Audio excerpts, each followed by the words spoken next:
What is up, guys? How is it going? Random, spontaneous, out of nowhere, little Tuesday Q&A. Ask me anything. Why not? Fuck it. Didn't have anything to do today. I did my Ninja Turtles video yesterday. I did a couple of sponsored spots last night that you'll see later on this month. And I have Gran Turismo tomorrow, actually, a really early screening, which was pretty cool. It's like 2.5 weeks early. And then Thursday, we get to finally check out The Lost Voyage of Demeter, which I haven't really seen much about. And to the point where I didn't even know about the movie when I did my most anticipated horror the rest of the year. So I'm hoping it's going to be a big hidden gem. We'll find out. So what's up with all you guys? 4 in the afternoon. Kids are back in school. Can't beat it. Let's see here. Do you like Return to Horror High and Slaughter High? I'm not familiar with those. They sound just as much of like an 80s movie as they do like a Disney Channel like zombies or something like that. So I've never seen them, to be honest with you. Never seen them. Hey, Sean, just woke up and was like, damn, I'm bored. Bam, instant gratification of what to do. Hey, there we go. Good timing.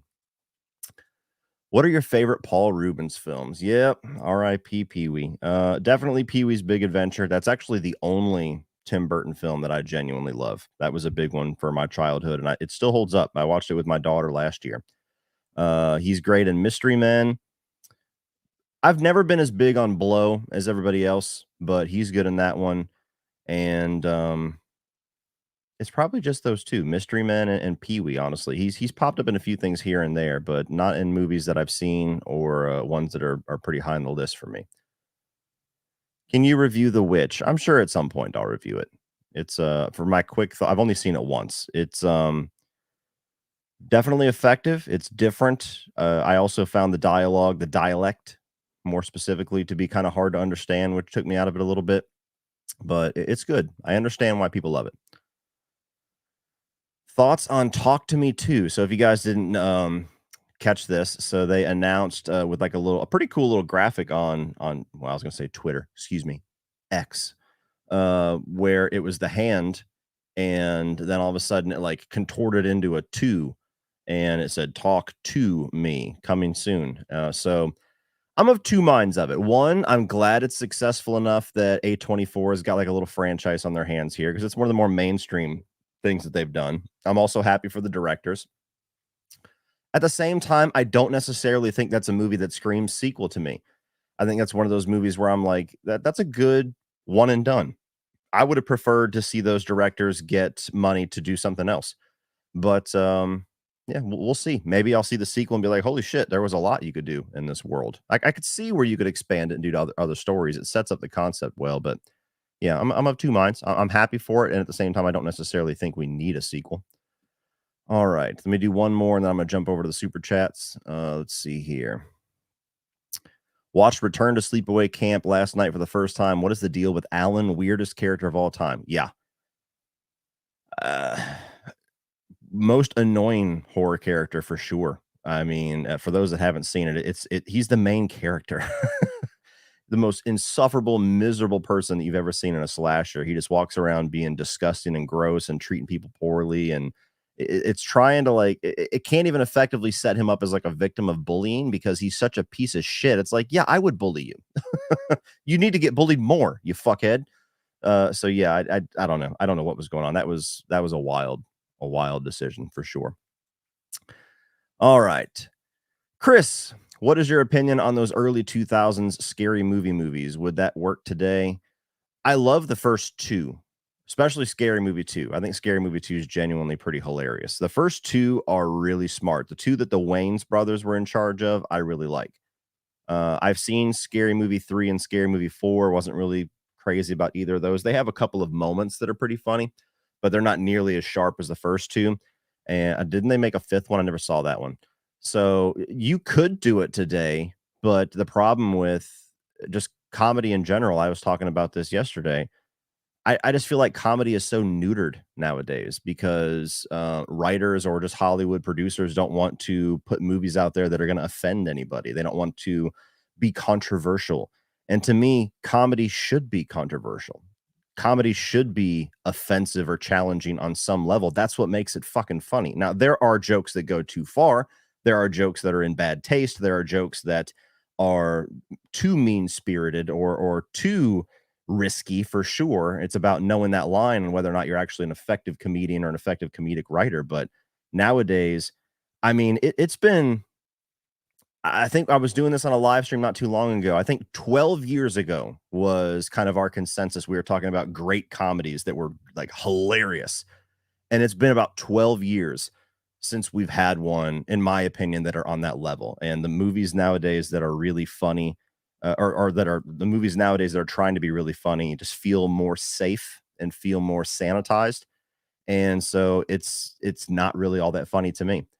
So yeah, you could do it. There's plenty of things to make fun of. I wouldn't be interested if the Wayans brothers weren't involved. And if they're involved, I would have at least a little bit more faith that the jokes would actually be crass enough to be funny. But yeah, I don't know. I wouldn't be interested just if they announced one. It would all depend on who's with it. Favorite guitar player, Zach Wilde or John Five? Well, neither one of them are my favorite guitar player, but if I was to choose between the two, it's Zach Wilde all day. Zach Wilde's the fucking man. John Five's awesome too. And part of it's just a matter of me preferring the music that Zach Wilde is attached to, like Ozzy and Black Label Society versus Rob Zombie. But my favorite guitar player is Mark Tremonti from Alter Bridge and Creed. And if you have only known him as the guitarist for Creed, you have not seen anywhere close to what that guy is capable of. If you listen to Alter Bridge, if you listen to his solo stuff in Tremonti, that guy is just a monster on the guitar. So he is my favorite guitarist, but of the two, Zach Wilde's fucking awesome. I've seen him live with Black Label Society. I saw him live just a few months ago at Rockville doing the Pantera thing, and he's just nuts. That guy's like a fucking Viking that got transported to our time. Who's a mainstream actor you'd love to star in a horror film? A mainstream actor. I'm trying to think of one that has not been in a horror film. You know what? This is kind of, it just popped in my head. It's not like I've been sitting here thinking about this, but I would want to see Paul Rudd take another shot because I think he was dog shit in Halloween, the Curse of Michael Myers. And it blows my mind when I get those fucking rose-colored Halloween fans that are like, his performance is amazing. And I'm like, no, it's really not. Like, there's no argument. It's bad. And that's not Paul Rudd's fault. He was, that's how he was directed. That was the material he was given. And it was very early on in his career. But he is such a charismatic guy and such a genuinely good actor that I would want to see him do something kind of along the dramatic or horror lines. I feel like he would have the talent to do it. And he's got the experience to really pull something out nowadays. I'm always fascinated to see a predominantly comedic actor take their shot at dramatic work or horror because it either doesn't work at all or it's like, holy shit, this person can act. And so I would want to see that out of Paul Rudd. That's just a random, when you ask that question, that's what popped into my head. I just flicked my damn hat. That hurt my finger. Damn. Oh, let's see here. All right, let's go back to the, actually, hang on. Let me unstar the ones that I have answered. Have you watched Resident Evil Death Island? No, I don't really watch the animated Resident Evil films. They're not really my cup of tea. I've seen, well, I say that with a little bit of ignorance because I never watched a full movie, but I've seen clips, I've seen trailers, and it's just not really. First of all, you guys know I'm not really big into animation, and I'm even less into anime. And Resident Evil seems to be kind of a cross between the two. With Resident Evil is a Japanese property, but it seems like it leans into the fantastical and the massive scale of some of the Resident Evil stuff more than the games that I like. Like it feels very Resident Evil 5, Resident Evil 6. And so, yeah, it looked cool as far as having all the characters together and the way that they have a lot of the characters that look pretty damn spot on to the game models. So there's a slight amount of curiosity there, but yeah, I've never really had the desire to watch the animated films. Just finished The Bear season 2. Have you seen? I loved it. Yes, I've seen both seasons. They're both very good. I do think it's a show that I would enjoy more if I could watch it week to week. I never, when I'm watching the show, it doesn't really have that binge rhythm to it for me, if that makes any sense. There's some shows where you're just like, next episode, next episode. And I'm not really that way with The Bear. I feel like I would want to have more of a sample size of that show every single week and kind of let it marinate a bit and sit with it for 7 days. So I hope they change that for season 3. But yes, season 1 was extremely tense and chaotic and anxiety fueled. And season 2 was a little bit more character focused. You know, they were diving into all the individual characters, and that was important. So yeah, I think it's a very good show. You know, and it's been surprisingly refreshing to me that it's gotten as much attention and as much accolade as it has, because I wouldn't assume a show about the restaurant industry would get as much attention as it has, because just I don't know, people seem drawn to certain concepts. And as somebody who loves cooking and food and all that, I like the fact that a show that's made for that side of me is a show that so many people are enjoying. So yeah, if you guys haven't seen The Bear, check it out. It's on Hulu. And I think it's like a 8-episode season 1, 10-episode season 2, and they're like 30-40 minute episodes for the most part. So it's easy to get through, but very good show. New Nightmare on Elm Street coming, as well as a prequel show to Friday the 13th. And what's your thoughts on the new director for Scream? You're awesome. Well, there is no confirmation whatsoever on a new Nightmare on Elm Street coming. So let's start there. There was a tweet that a random account on Twitter put out, or excuse me, X. Fuck X. I'm just going to call it Twitter. The hell with it. You want to correct me? Correct me. Not paying for it, Elon. I'm not calling it X. So there was a tweet that this random account put on. It was called like the V Scooper, where they were like, I've heard from a source that Blumhouse has secretly been developing a Nightmare on Elm Street script, and you know, it's been under lock and key, and there's more news coming or something like that. And look, that might be possible at some point, but the only valid information out there that is not from a random Twitter account that is clearly looking for clicks is that the Wes Craven estate has control over the property, and there's a lot of studios that are bidding for the rights to be able to produce a new Nightmare on Elm Street. And that's as far as we've gotten. So there is no new Nightmare on Elm Street that is currently in development. There are studios that are trying to buy the rights to start development on one. That could be resolved this year. That could be, I got to turn that. Got a new iPhone, so there's certain things that I have sounds for that I used to not have sounds for. There could be something in a couple of years. I don't know. Maybe they're being extremely protective over the property, and they're like, look, I'm not just going to hand this to anybody. So you're not going to fuck up Wes's legacy in this franchise. If you want it, you're going to drop the money. So yes. So we'll put that to bed right away. There is no new Nightmare on Elm Street coming. That is absolute bullshit. And shame on all of the YouTube channels that ran with that and did clickbait videos when they fucking knew better.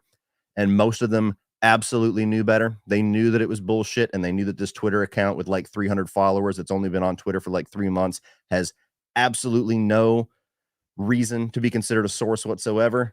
Shame on those channels, because they just got everybody excited for clicks. But prequel show to Friday the 13th, an A24 TV series based on Friday the 13th is possibly the weirdest fucking thing that I could think of to do with the Friday the 13th franchise.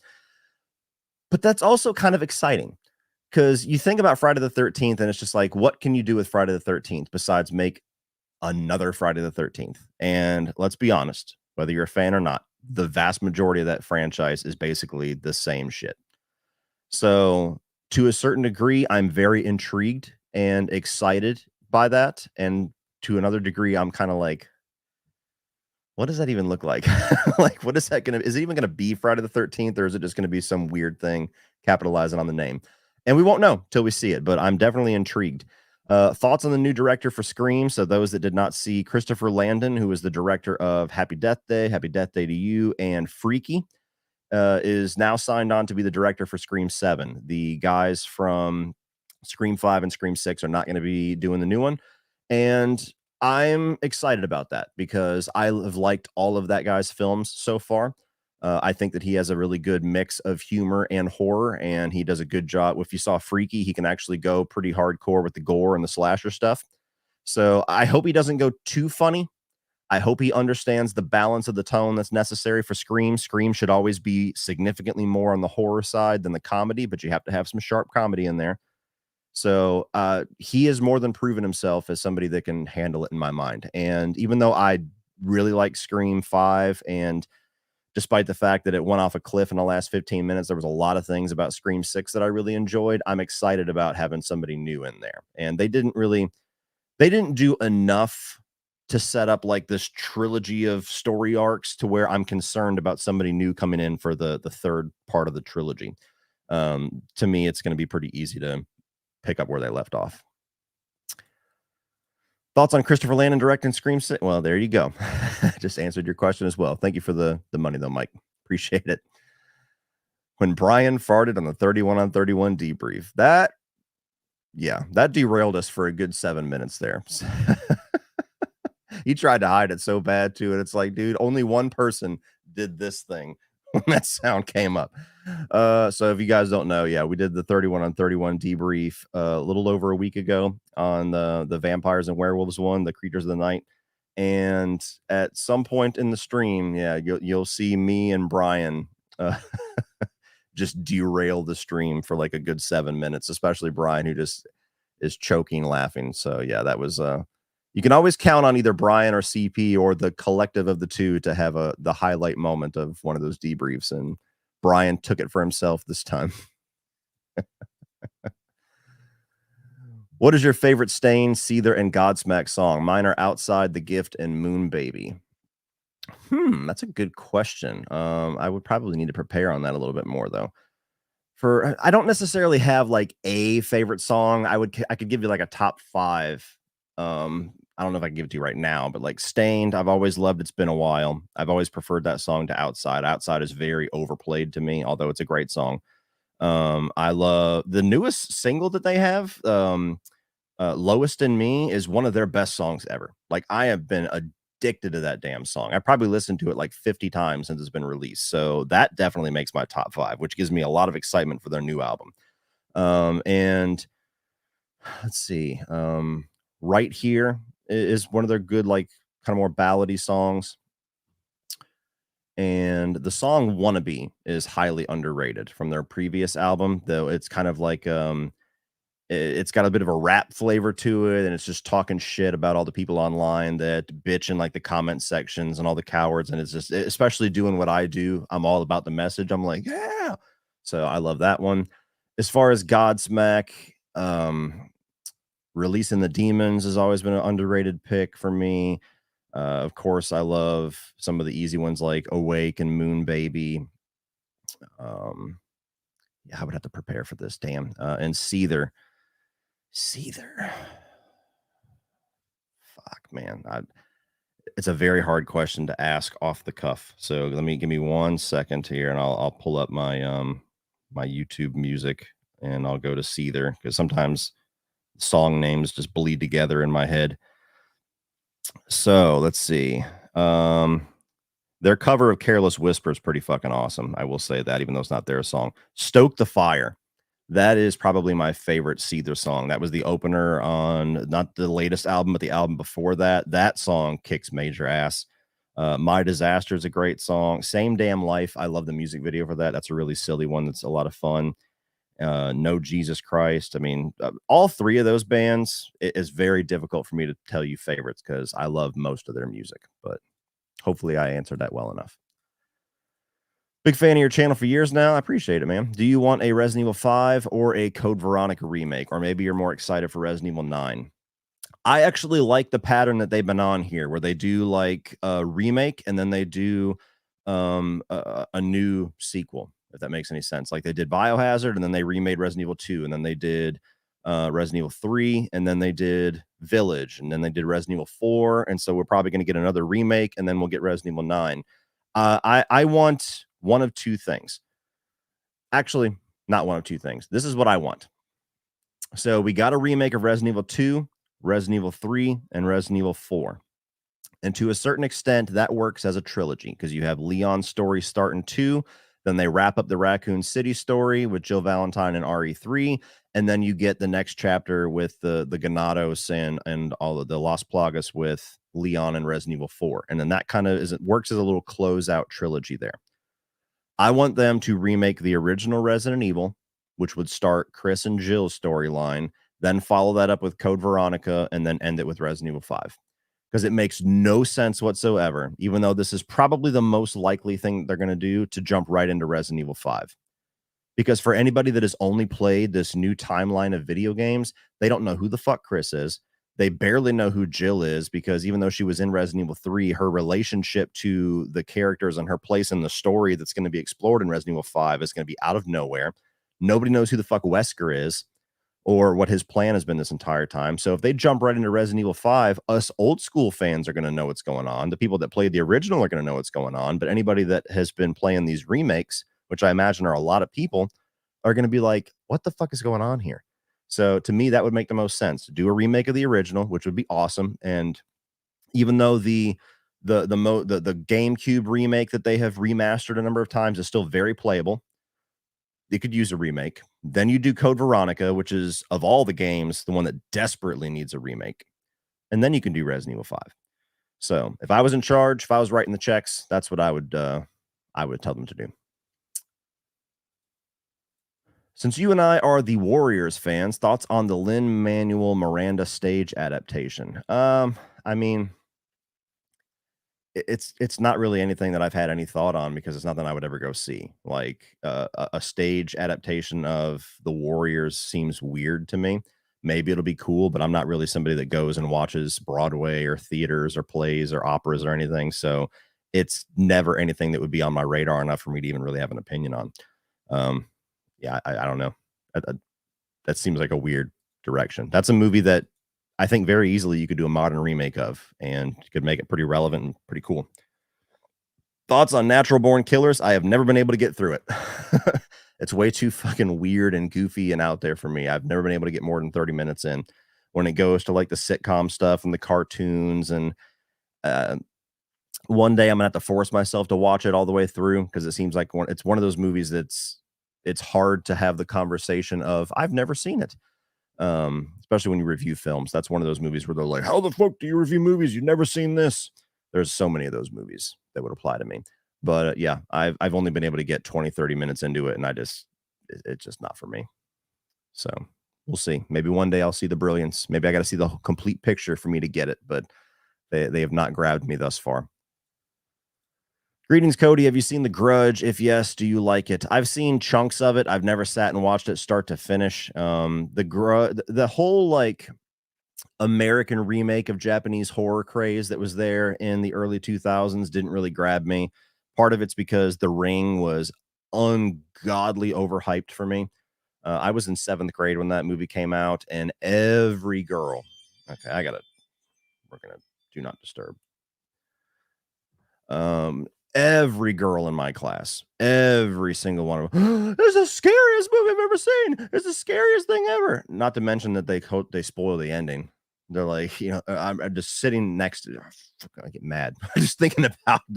I could have liked the movie if they would have shut the fucking trap. But you get these teenage girls that say, "Oh my god, it's so scary!" and it's better, and then the chick comes out the TV, and I'm like, "Fucking bitch, damn." So yeah, I saw The Ring. And I was like, okay, that was good, but Jesus, like, no, that's nowhere close to the scariest movie that I've ever seen. So I didn't really jump on the Grudge train either, because that was like part 2 of that whole conversation.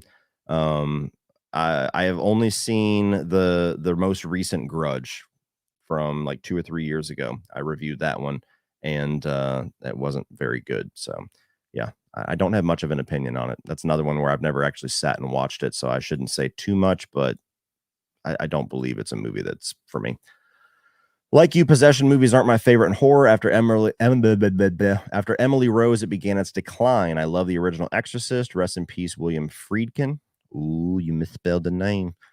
Yes. So rest in peace, William Friedkin. If you don't know, the director of the original Exorcist, as well as a number of other pretty well-known movies, passed away a couple days ago. Yeah, I mean, possession movies to me, The problem with it is that you had The Exorcist come out and, like, totally set the standard for what those movies could be, and it's never really been one of my favorites. If I saw it back in the day, I probably would appreciate it more. That's another movie that got wildly overhyped for me as a kid. I appreciate it as an adult, but it's never one of my favorites. The Exorcist set the bar, did all the things first, and the vast majority of movies that have come since The Exorcist in 50 years have all just done variations of what The Exorcist already did better and did first. There's very few examples. So the ones that I tend to like are either ones that are just done extremely well, which I can't even think of an example off the top of my head right now, uh, or ones that take a really unique spin on it. Like Talk to Me, very recently, dealing with hauntings and possessions, and that was a really unique spin on all of that. They take a much different, they cut their own path through some of those tropes and cliches, and to me, it ended up being very entertaining. So that's, yeah, my whole beef with possession movies is just like every time I watch one, I'm like, I've seen all this shit before. The same storyline, same beats, same visuals, motherfuckers crawling up the walls and fucking body contortions and vomit. It's like, okay, we get it. But as far as Exorcist, the only thing that I will say is that I've always preferred Exorcist 3. So if you have ever been scared away from checking out Exorcist 3, absolutely check it out. What is the What is the laughed movie? What is the last movie that left you scared? Well, I don't know. Like, it's hard to say because there's not really been many movies at all that have scared me.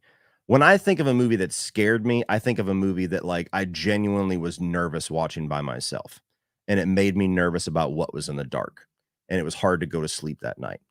And there's really only 2 movies that ever gave that effect to me, and it's Pet Sematary and, oddly enough, another Stephen King film, the 1990 It miniseries, which might seem laughable by today's standards, but back in the 90s when I was a kid, that shit was pretty intense, especially the first half. Zelda and Pennywise are the only 2 movie characters that ever followed me into my nightmares. Now, I have had other movies where it, like, makes me uneasy or, will give me some tension here and there. The last This is gonna sound funny because I would never put this on a list of, like, scariest movies, but at the time that I watched it, just something about the vibe in the house and the time of night that we watched it. The last movie that genuinely made me kind of uneasy about, like, walking around in the dark after we were done watching it was Gothica with Halle Berry. Would that come out in, like, 2002, 2003? It's a good movie, but, yeah, something about that movie, the night that I watched it was just kinda like it just put me on edge. The other example that I would give, which I can't remember if this was before or after, Gothica, because it's pretty close to the same time period. The scariest movie theater experience that I ever had was the Texas Chainsaw Massacre remake, which again might make some people laugh because it's kind of more of a studio sanitized version of the original, which is much more dirty and grindhousey and nasty. But I had never seen a Texas Chainsaw movie before. And so a lot of the elements of those, like the cannibalism and dismemberment and stuff, I hadn't really experienced many movies like that. Like I just basic slashers and stuff like that I grew up with. So when me and my dad went to go check that out, it was a couple of weeks after it had been in theaters. So it was just us and like 2 other people in this really dark theater with really good sound. And that movie freaked us the fuck out. And that, to this day, that is still my scariest movie theater experience because there has not been a movie that I've seen yet that has given me that feeling where I'm like, I feel nervous in the theater. And part of it's because movies just don't hit me that way very often, very rarely. And part of it's because movie crowds tend to fuck that up for me a lot nowadays, especially horror movies when I go see them night one and you get a bunch of obnoxious teenagers or people on their fucking cell phones. But nonetheless, yes, any of those answers, I guess, would answer your question to some degree. Did you hear about the Talk to Me prequel and sequel? I did hear about the sequel. I talked about it just a little bit earlier. I'm happy for them. At the same time, I don't know if it's a movie concept that needed a sequel, but we'll see. And then yes, they, much like Ty West did with X, they had already shot a prequel to Talk to Me when this one was released. I believe that's what I read. So it just needs to be like edited and maybe early next year, we'll get that one. So kind of like how Pearl was a movie that was already shot when X was released. And that's cool. And I like the fact that Ty West has kind of started a little bit of this trend here where you get these horror movie directors where they have a low budget for their productions and they're able to squeeze out two films. And if one succeeds, we already got one in the can, baby. We just got to edit it and market it. That's pretty awesome. So yeah, I'm excited about that. What's up, Burton? Hey, Cody, hope you have been well. I've been doing pretty good. Question: if the autop stream were teenagers thrown into the Nightmare on Elm Street world, who lasts the longest against Freddy? Extra, what are each of your Dream Warrior abilities? Huh.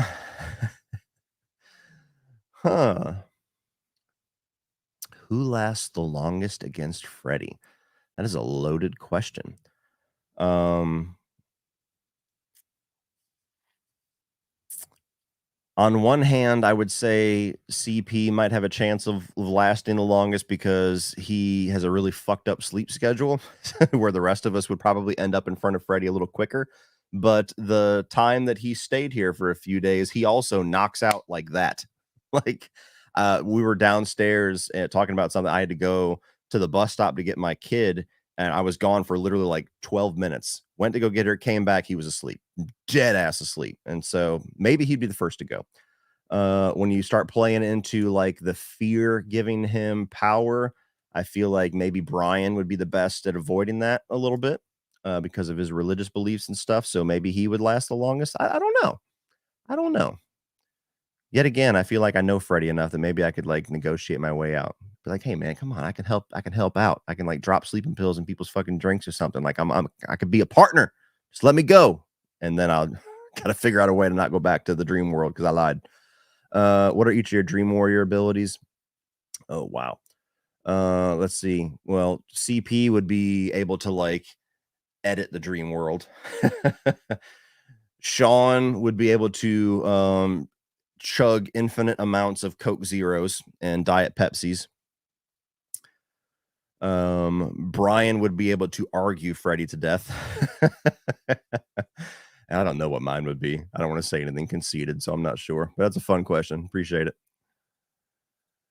Have you ever or would you ever turn to Minoxidil or finasteride to maintain your locks? I get a little jealous every time I see that hair. Okay. I was like, what the fuck kind of like door lock brand is that? I have no idea what those things are. Like this is fairly natural. Like I don't know. I half of like my mom's side of the family, everybody's pretty much balding. And my dad made me cry once when I was like 4 years old because he told me I was probably going to be bald. And I was like, I don't want to be bald. But yeah, I don't know. I've always had pretty good hair. But no, I think I'm good with just sticking with Head and Shoulders and conditioner. And I think I'm okay. I don't need hard drugs, whatever the finasteride and minoxidil. I don't know what the hell that is. That's some max level shit there. Who is an underrated final girl scream queen in your opinion? People don't talk enough about Jessica Biel from TCM or Brianna Evigan from Sorority Row. Underrated final girl scream queen. Well, people argue on whether or not she's actually a final girl on this example, but I would say Helen from Candyman. Because of the way that it turns out by the final reel of the movie, people are like, well, she's not a final girl. So it depends on your definition of final girl, I guess. But I would say her. My favorite final girl, who many people don't think is a final girl as well, is Sarah Connor. And she's absolutely a final girl in that first movie. And then you have, let's see, an underrated example. I mean, Jessica Biel from TC, as much as I love that movie, I don't necessarily think that she's one of my favorites because while I like her character and I think acting wise, she does a very good job, there's a lot of aspects that are frustrating about her character and her decision making that I think turn a lot of people off to where she just continuously does the dumbest fucking thing possible. And that makes it hard for people to endear to characters sometimes. But yeah, I don't know. I did a top 10 Final Girls video a couple of years ago, and I'm sure I'm forgetting what my other answers were. But if you're curious, check out that video, and I have 10 pretty good answers, and some of them aren't the traditional ones. Like I have a couple of the ones that have to be there, but for the most part, I think there was mostly some of my underrated picks. Like the chick from oh shit, what's the name of the movie? Oh god, the home invasion film. My brain is fried. People are gonna catch up to it in the live stream. But You're Next. There we go. I got it. Chick from You're Next. What are your opinions on the Crow movies? Well, I reviewed all of them, so you could check that out, and I ranked them if you want my in-depth thoughts. I love the first one. I think the first one's pretty damn good. The third one is pretty watchable. The one where the guy, like his design is actually like burned into his eyes. It's not makeup. I don't remember the name of that one, but the third one's pretty decent. Crow 2 is very generic to me. Like it very just early 90s straight to video type production with not really anything interesting. Just kind of like, let's do the same exact shit, but not nearly as good. And Wicked Prayer is horrendous. That is a movie you watch strictly to see how bad it is, and it's pretty fucking terrible. But yeah, number 1, awesome. Number 3, I would say is a good watch too. If you were to make a sequel to Halloween 3, how would you do it? Or if it was rebooted, what would you change? Well, that's one of those movies that I think you would ruin it by following it up, because the ending, the ambiguity of that ending would be destroyed. Did he stop it in time, or did all the children in the world just get fucking murdered? You don't know. And that's part of the reason why that ending is cool. As soon as you follow that up, you have to give an answer. So I would hate to be in charge of that, because that would be my main issue. I'd be like, okay, well, you're gonna fuck up a better movie. So I don't know how I would do it. That would be a movie that I don't think there would be. If I have to stick to the actual storyline of Halloween 3, I think that's just an ill-advised project from the start. If it's just let's do another anthology movie in the Halloween universe, then that opens up a lot of possibilities that I couldn't give a good answer right now. I'd have to think about it. If it was rebooted, what would you change? Well, it's hard to say, because what I love about Halloween 3 is like the atmosphere and the creepiness and the score and how bonkers and zany and insane it is. And I don't think that translates very well into today's movie making, to the point where a lot of people that watch it for the first time don't think that it's all that. I think it's too weird, which is why many people put it at the bottom of their Halloween ranking just for that reason. So it's hard to say. If I was to reboot it, I would probably try to go really, really dark with it and go a completely different direction. There'd be no reason to try to recapture the tone of the first one, because in my opinion they did it pretty damn perfectly already. So I would forego a lot of the campier elements of it and just make it really violent and really dark, and having like the robots actually like tear people's heads off and shit like that, and dive into the villain a little bit more, and also come up with you'd have to have the masks in there to some degree, but I wouldn't necessarily probably follow the same exact thing of, oh, the masks are tied to these Stonehenge things and we're going to have this little giveaway, and it's going to me, you would have to update that and do something different. Otherwise there'd be no surprise left in the movie, which is again a very difficult task. And for a lot of people, abandoning some of the core elements of that movie would make it unappealing. But I don't see ever a reason to remake a movie and do the same thing over again. Sean Sheridan, do you think Nolan should do the next Bond movie? And do you think the Scream franchise is running out of steam? After Scream 6, the amount of plot armor was stupid, and for me, it was the worst Scream. Well, there's a lot of people that agree with you on Scream, but there's also a lot of people that don't. There's a lot of people that loved it. It made a lot of money. So no, I don't think it's running out of steam whatsoever. I just feel like they need to change creatives, which is what they're doing. So I have hope that it'll get better. But I agree with you. The plot armor it killed any tension or any impact that movie had. Do I think Nolan should do the next Bond movie? I would be equally excited and disappointed if they announced that, because I feel like Nolan would be a fantastic fit, and I feel like he's already proven that he can do a movie like that with Tenet and even Inception to a certain degree. And he's a massive fan of Bond, so I feel like he would really dump all of his heart and soul into it, the way that he did Batman Begins and Dark Knight. I feel like I have to sneeze. At the same time, I get more excited for fuck. Knew it was coming. You ever have it where it's just like, just come out? Um, I get more excited for Nolan doing his own original stuff.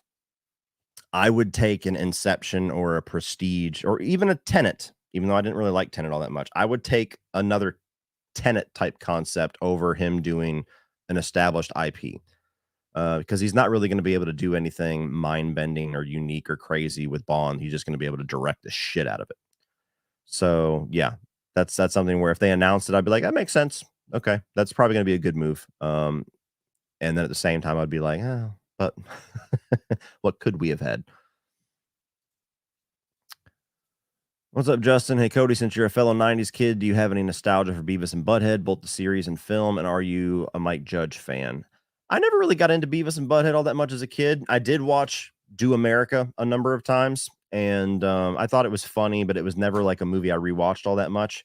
So Beavis and Butthead were cool, but I never really knew why they were cool at the same time. I feel like the humor was above my head for the age that I was in. So not really any nostalgia for Beavis and Butthead.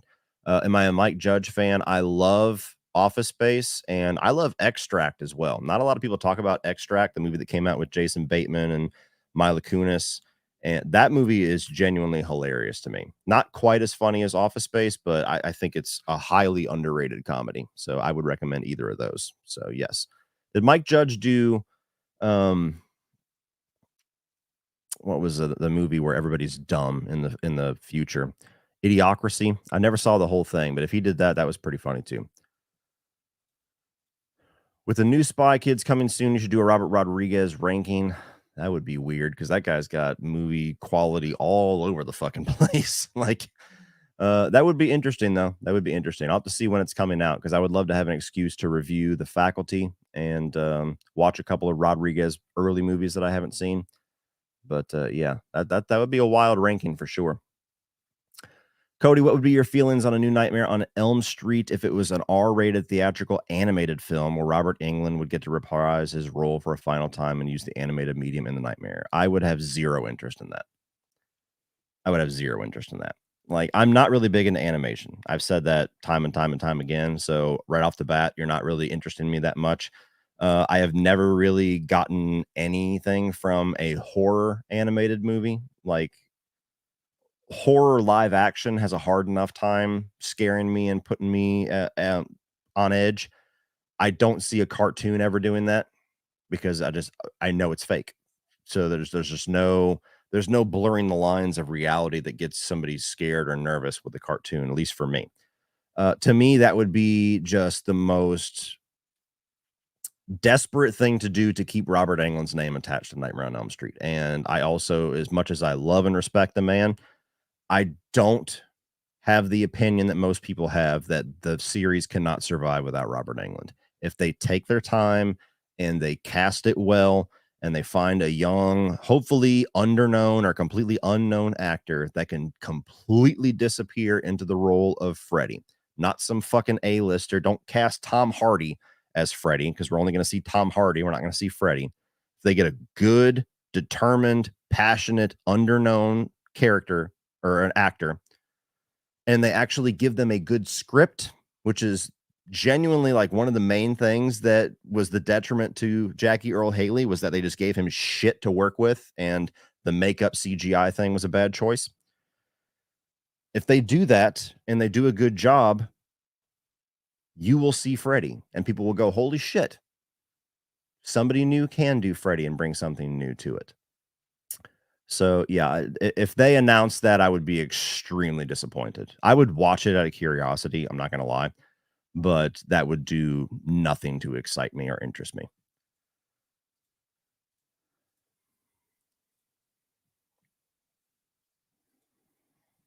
Would you rather be locked in a room with Alan or Tina? Tina, easily. Because Alan looks like he probably smells like rotten eggs.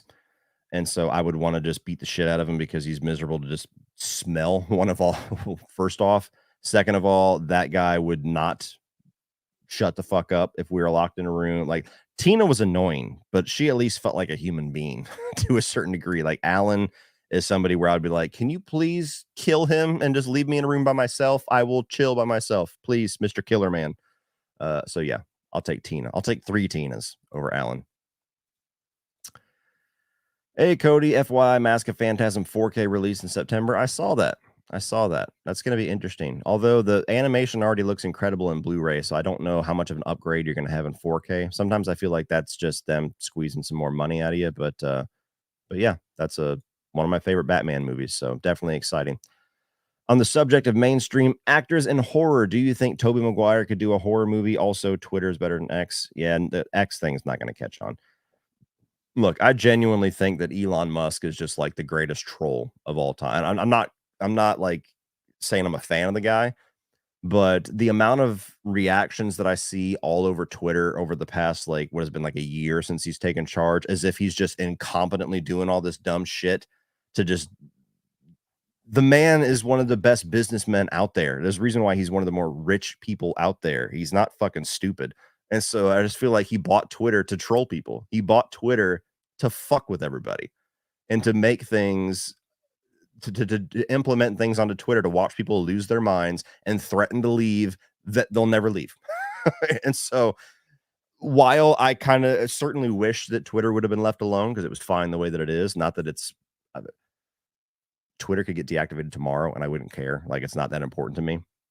But I've been entertained just watching the amount of people, especially people in Hollywood, that are just constantly condemning. They're like, this guy's a fucking idiot. Look what he's doing with Twitter. And now we got to pay for this. And now this is the thing. And now it's going to be called X. And I'm like, he's laughing his ass off reading all of this. And you're playing right into it.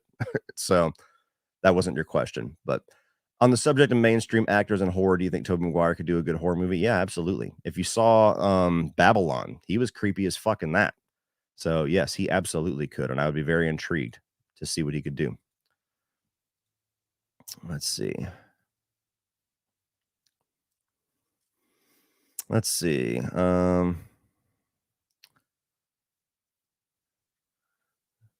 we got CP in here. When you see super chats getting backlogged, repeating yourself is only spamming people in the chat. He's got a lot to catch up to. Yes. Currently, I have 34 super chats. So I'll try. Here, I'll take a little break from the super chats and I'll scroll and do some other questions in between. But sometimes if I take a break, I end up with an hour backlog, and I only want to do this till about 6, so about another hour and 15 minutes. So if I focus on super chats, it's because there's so many.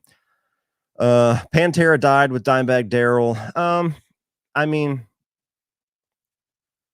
it's never the same for sure. It's never the same without Dimebag, and I would say equally with Vinny.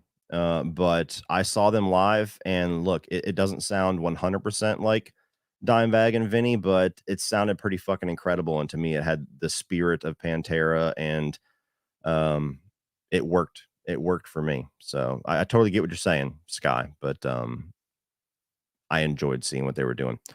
When will we release the 31 on 31 teaser? By the end of the month, maybe even on August 31st. Maybe that'll be a nice little, 2-month ahead on the 31st thing. So yes, not too much longer. Do you feel like Halloween Ends was bashed by certain people, not because it wasn't well made, but because it was different than what they had expected? To me, it's the best made of the trilogy. I mean, there's all over the spectrum. There's people that bashed it just because it wasn't what they wanted it to be. There was people that bashed it because everybody else was bashing it. There's people that bashed it because they bash everything. But the healthiest amount of negativity that the movie got was because it was a really silly decision to dive into some of the things that they dove into in the final chapter of a trilogy where none of that was set up, and to then advertise and promote the movie 100% off of the big final confrontation between Laurie Strode and Michael Myers when that's about this much of the movie. So yeah, there was ideas in Halloween Ends that I thought were fantastic ideas, but not for a concluding chapter of a trilogy. For a standalone movie, for an anthology movie, absolutely. The things that they were exploring with Corey, I thought was really interesting. And again, if they had set that up in the second film or in the first film, maybe they could have built a really nice little trilogy around that concept. But most people that did not like the movie, that weren't out there just to kind of repeat things or to be inherently negative, didn't like it because that was not the movie that they were sold. And that was not the movie that was set up in the previous two films. So I 100% understand why some people love Halloween Ends for how different it is, but I also 100% understand people that said, "What the fuck is this?" And I fell somewhere in the middle on that one. All right. Let's see here. Beetlejuice 2 confirmed for 2024. Are you a fan of the original? Yeah, not like a big passionate fan, but if I was to do a Tim Burton ranking, that would certainly be top 4. So I like Beetlejuice. I'm not really a big Tim Burton guy. So I love Pee-wee's Big Adventure. That's the only one that I love. Sleepy Hollow's pretty good, and being that that's, one of his few, like, straight up horror films, that makes sense why I would like that one. Beetlejuice is really good. Edward Scissorhands is pretty good, although it's always a little too melodramatic for me. Um, but beyond that, he's not a director for me. But I'm curious what the sequel is gonna be. What's your opinion on horror films involving corrupt religious followers cults? I would need some examples. That's not really a specific subgenre. Corrupt religious followers cults. I mean, cults can be really creepy when they execute it right. I mean, Hereditary had a cult angle to it. Um, you had Midsummer that kind of was the same thing, a bit of a pagan cult. Um, you have things like the Wicker Man. There's some good ones. There's also some bad ones, but yeah, I would kind of need more specificity to give a better answer for that one. Have you heard of the band Gojira? I have. You might like their newer stuff. Their old stuff is way heavier with the more harsh vocals. I'll have to look into it then, because yeah, the harsh vocals, the Cookie Monster stuff loses me very quickly. I don't mind it if it's just mixed in a little bit here and there, like the way that Corey Taylor does it, or even the way that Aaron Lewis does it a little bit here and there. Um, Kill Switch Engage is probably the band as far as like the furthest that I can go to enjoy that style of vocals. But anything beyond that, yeah, it loses me pretty quickly. Vocals are very important for my enjoyment. Hey, Cody, what movie have you seen more than others? I mean, Uncle Buck is kind of like my comfort movie. I've probably seen that movie an embarrassing amount of times. Liar, Liar. Um, some of the Disney Channel original movies, believe it or not, are comfort movies for me. So things like Smart House or Luck of the Irish, Horse Sense, Motocross, like some of the really good Brink, Johnny Tsunami, some of that classic era stuff. I probably watched an embarrassing amount of times just to have background noise or something comforting on. So probably movies like that. They wouldn't necessarily be movies that are in my top 10, top 15, but some of them might be. But yeah, there's just certain movies, mostly on the comedy side, that the classic stuff gives me a lot of comfort. Hey, Cody, love your channel. Thank you. Thoughts on butt rock? Bands like Stain, Three Doors Down, Creed, Nickelback, Daughtry. Well, with the exception of Nickelback, you just named a bunch of bands that I really like. I don't like the term butt rock. To me, like, the rock and metal fan community are the biggest gatekeepers in the world, more than any movie fandom. To where if you say, I like this band, they're like, oh, you like that band? Oh. And to me, it's just funny. Like, enjoy whatever the fuck you enjoy. If you like jazz, if you like country, if you like Taylor Swift, it doesn't matter. If it brings you joy, if that's your type of music, then that's your type of music. If I don't like it, I don't have to listen to it. Like, my son listens to fucking beatbox shit and rap and all kinds of stuff that literally is like driving a corkscrew into my ass. But I don't like walking like, what the fuck you listening to? And it's just, I can't.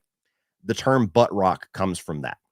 I don't know if that's the way that you intended it, but butt rock is like this shitty ass mainstream low hanging fruit form of rock that should not even be acknowledged as artistry. And look, Stained is a fucking incredible band. I don't care what anybody says. Three Doors Down, while their last two albums certainly have not been near as good as their first handful of them, is a very good band. Creed, one of the most unfairly hated bands of all time. Most of it comes from the antics of Scott Stapp, and some of that is deserved towards him, but not towards the band itself. The other part of it is because they were always incorrectly categorized as a Christian band that they are not. Musically, both in Scott Stapp's vocals as well as the band, that is a very, very talented band. And when you listen to things like Alter Bridge and Tremonti that have come since Creed, it is nothing but further proof of all the talent that they had. Nickelback, not a big fan of them, so I still don't like the term butt rock, but that's the only one that I wouldn't really get offended with.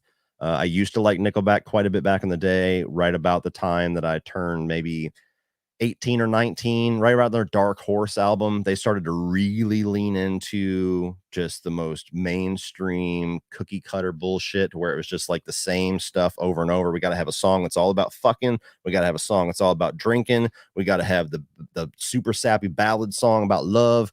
And it was just that for like 3 albums. They've slowly started to kind of get a little edgier again. I still don't really care for their stuff very much, but every once in a while they release a song where I'm like San Quentin. I was like, okay, I'm not gonna lie, that's pretty good. And Daughtry, very talented guy. He would probably be the runner-up with Nickelback, of me not being too offended with that, because I really loved his second album. And there's some good songs in the first and third album, but after that, he went very pop and very mainstream. Now, again, he slowly started to kind of come back. Like his last album had a pretty good 2 or 3 songs on there that was a little harder edged, but he certainly got way mainstream and radio rock for a while there. But all that I would take away from this is like using terms like butt rock or whatever else to shit on bands that you just don't get into. I don't encourage that type of behavior. Like, to me, it's just like, let people like what they like. It just doesn't make any sense. Worst movie theater experience and best movie theater experience. Go. Thanks for all the content. Best movie theater experience was Avengers Endgame. I saw it with my son and my youngest brother, and it was like a sporting event. And normally I would get annoyed with certain movies with a lot of loud noises, but that was a movie where it just enriched the experience. Like when you get to that last hour, especially, and all those huge fan service moments, and like whenever Mjolnir and you got Captain America that catches it, like, like everybody freaks out, and when certain characters are whooping on Thanos's ass and everybody's like, oh, fucking get him. Like, it was just so much fun. And I don't know if I'll ever have a theater experience like that again. Worst movie theater experience. There's 2 of them that come to mind. One of them was that movie Lights Out from a number of years ago. There was a woman in front of me who was Snapchatting all of the scare scenes. So we all know, we've seen enough horror movies that we know when there's a scare coming. The music drops out, somebody starts walking, the movie gets quiet. She would pull her phone out, full brightness, record until the scare happened, and then spend the next 5 minutes putting emojis and the movie logo and shit on it. And after like the 3rd time that she did it, I went to go get up and get a manager, but the manager already came in. So I guess somebody else had already told on her.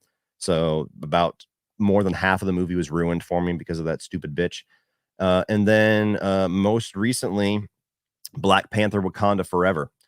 I had to move seats twice because people always ask when I give these stories, why don't you confront the person? When you're a white guy in Black Panther Wakanda Forever, it's not the healthiest choice to go and confront a black person on their theater behavior. So just to avoid that question, that is why.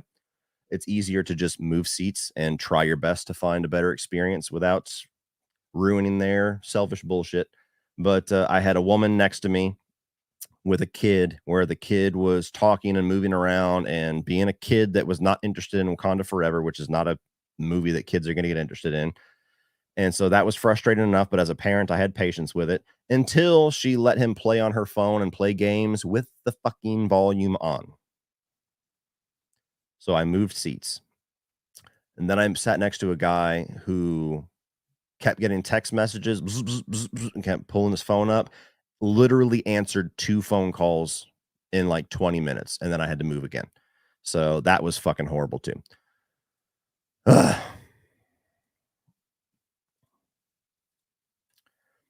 What's up, Cody? Little 31 and 31 idea for you. The highest grossing movie every year from over the last 31 years. Keep up the great content, my man. Interesting idea. Interesting idea.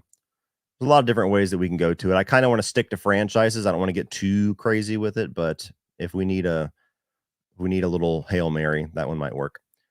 I honestly thought Top Gun Maverick was just okay and kind of forgettable. I've gotten shit from my friends for that stance. What movie opinion gets you the most crap from others? I mean, I'm on the internet talking about them, so all of them to some degree. I mean, the fact that I don't think that The Exorcist is the greatest horror movie ever made, people tend to scoff at that. Me not thinking that John Carpenter's Halloween is the second coming to Christ gets me some shit once in a while, although that's calmed down significantly over the last number of years. Let's see. Sometimes just rankings in general always tends to get somebody that gets pissy about that. Like if you don't match their ranking, then you are factually incorrect. But that's just the nature of the beast. There's not like one movie opinion where it's like I'm scared to even bring it up. Like I don't think I have anything that's that crazy. If I do, I'm sure somebody's gonna remind me here in the chat. But yeah, I can't think of one that's like my hot take, the one that I'm known for. Any recent movie watching experience is so disturbing that you found yourself bothered? Yes. Not for probably the reasons that you're hinting at, but like we all have that one taboo thing that movies can do that will turn you off or turn your stomach or make you lose all your enjoyment or interest in what's going on. For some people, it's if a dog gets killed. For some people, it's a sexual assault scene. For me, it's when very young children or babies are hurt or killed in the movie. That ever since I've become a father, that is my taboo thing. And like there's ways you can do it that won't affect me too bad if it's off screen or if it's hinted at or whatever, maybe. But for the most part, if they do it for shock value, it really turns my stomach and will fuck me up. So spoilers for the movie Speak No Evil from last year. It's not very high on my recommend list, so it's not a movie I think that everybody needs to go see. But if you were interested in it, just mute me for a minute. But essentially, that movie is about a family of a father and a mother and their daughter that get invited by this other couple that they only met once to go and stay at their place in a foreign country. And they do. And the whole movie, this couple that is hosting them are just really uncomfortable and really inappropriate. And they just do and say things. It's just like red flag after red flag after red flag. And first of all, the movie was infuriating for me as a father because the whole time it's kind of commenting on how people are afraid to be rude. So they'll put up with weird situations or weird people to not offend them, I guess. I mean, it's deeper than that, but that's kind of the main gist of why they continuously stay in this situation when everything is setting off alarm bells to get the fuck out of there. So immediately throughout the entire film, I was just furious and not enjoying it anyway, because I'm just like, dude, get the fuck out of there. What are you doing? And by the time you get to the end of the film and the things are completely revealed about what this family's motivation is, and when they do a certain thing to the young daughter, it fucked me up for the rest of the night to where I was just mad. So yes, that's the most recent experience where a movie just genuinely bothered me with the things that it did. And they're doing an American remake with James McAvoy, I believe. So yay, I get to relive it.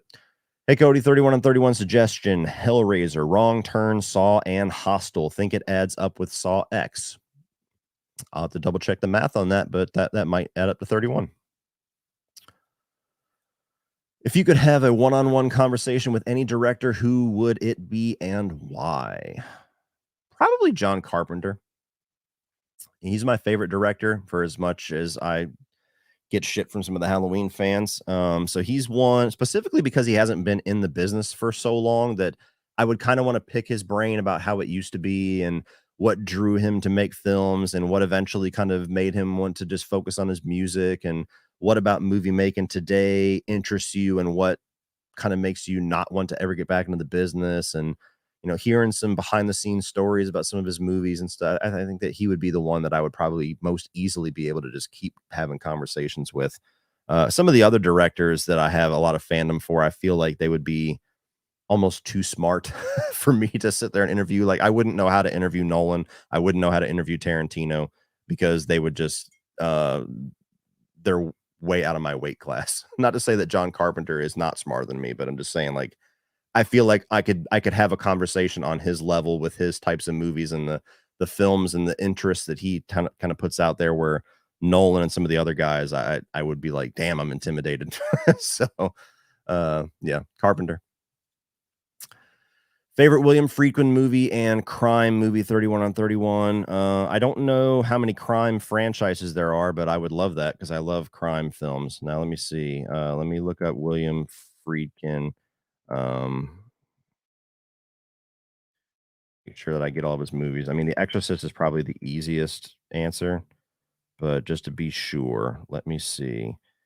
Narrative films. Okay. So let's see. The Exorcist.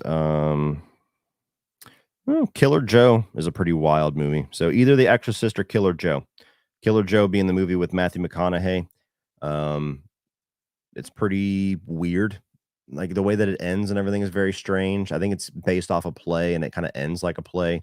So that there's little weird things about it that keeps it from me completely loving it. Otherwise, I would say that's my number one. But yeah, probably The Exorcist if you were going to put a gun to my head, but a close second would be Killer Joe. Will you rank all Judas Priest songs? Are you out of your mind, dude? All of their songs are ranking. That'd be like 200 songs. No. Music stuff doesn't perform well on this channel at all. So it has to be something I'm really excited about or having fun with. Like when me and CP did the Alice in Chains ranking, for me to just forego views and just do it for myself, just to have fun. But the amount of time and the amount of work that would have to be put in to do a Judas Priest song ranking would in no way, shape, or form be worth the return that I would get. Nor do I think many people would care. I mean, when you get into ranking like such massive things, like the closest thing that I can give an example of is like when I did the couple of kill rankings, when I ranked the Friday the 13th, Nightmare on Elm Street, and Halloween kills from worst to best. When you start to rank like 180 of something, you're passionate about like the bottom 10 and like the top 20, and everything in the middle basically is like tied for all of that. Like it gets so grasping for straws of reasons to like this more than the other that it kind of defeats the point. Like, it's impressive to a certain degree. It's like, oh, you ranked 200 of something. Cool. Good on you. But is it really that entertaining? I don't think it is. It wasn't entertaining to do it. And even though I wanted to do it because I thought it was going to be cooler than it actually was, I don't feel like the viewers really get all that much out of it, because like there's just not enough to really talk about aside from your top 10 or your bottom 10. That's why it's so much easier to be like, my top 10 Judas Priest songs, the 5 worst Judas Priest songs, because then you can actually have a nuanced conversation. Always a pleasure. Are you familiar with Darkman, film from 1990 starring Liam Neeson and directed by Sam Raimi? I am. I've only seen it once. I did it on my Sam Raimi ranking last year when Multiverse of Madness came out. So if you want some more thoughts on it, check out that video. But I thought it was okay. That was one of the more movies I was more excited to check out for the first time, because to me it was like, oh, this might be really cool. But I don't remember specifically what my issues were. I thought it was just okay when I saw it, so it didn't make it very high in my ranking. What do you think about a Silent Hill video game series remake? Well, they're remaking 2. I wish they would have started with 1. I just like Resident Evil Code Veronica, the original Silent Hill is in desperate need of a remake. You can't even play the fucking thing anywhere. Like, it's not on PlayStation Plus or any of that other stuff. So you can't even play the original PlayStation 1 game anywhere unless you emulate it or mod something. And even if you could, that game is so old and dated that I just don't feel like it's going to be that fun to play. It's just such an archaic version of survival horror. So I would be elated if they would announce that they were remaking the first Silent Hill, but they jumped to the most popular one first, and they're doing Silent Hill 2, which is still going to be cool if they do it right. But that that frustrated me. Hi, Cody. I've always appreciated your honesty. Good. Some people do not. Have you ever felt pressure by the horror community to change your opinion of a movie? Yeah, every single day. Unfortunately, I mean, I don't, not the majority, the loud minority, the very loud, obnoxious minority every single day would prefer that I just say what the popular answer is or say what they want me to say. And in a lot of ways, my blunt honesty is like my best asset and my biggest Achilles heel because I feel like people like yourself and a lot of other people that have been with me for a long time appreciate the fact that I won't just say what everybody else has been saying for 40 years and just regurgitate that same thing.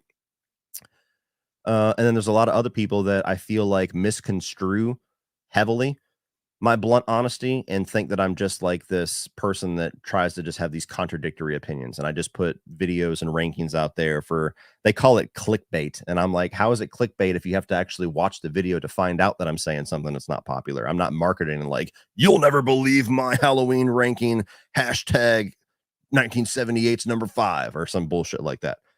But yeah, so it's kind of a double-edged sword, but I don't know any other way to be. I don't know. I don't see a point of doing what I do if I'm just going to regurgitate what other people say. If I'm not giving my honest take on something, whether it's unpopular, popular, whatever, then why the fuck is anybody even listening to me? Why am I listening to myself when I say it? So, yeah, there's been a number of times where, Halloween 2018 was probably the biggest one where I said it was a 3.5 out of 5, and the entire, seemingly the entire Halloween community just grabbed their pitchforks. It was like, you call this a 5 out of 5, or otherwise we're going to burn your fucking life down.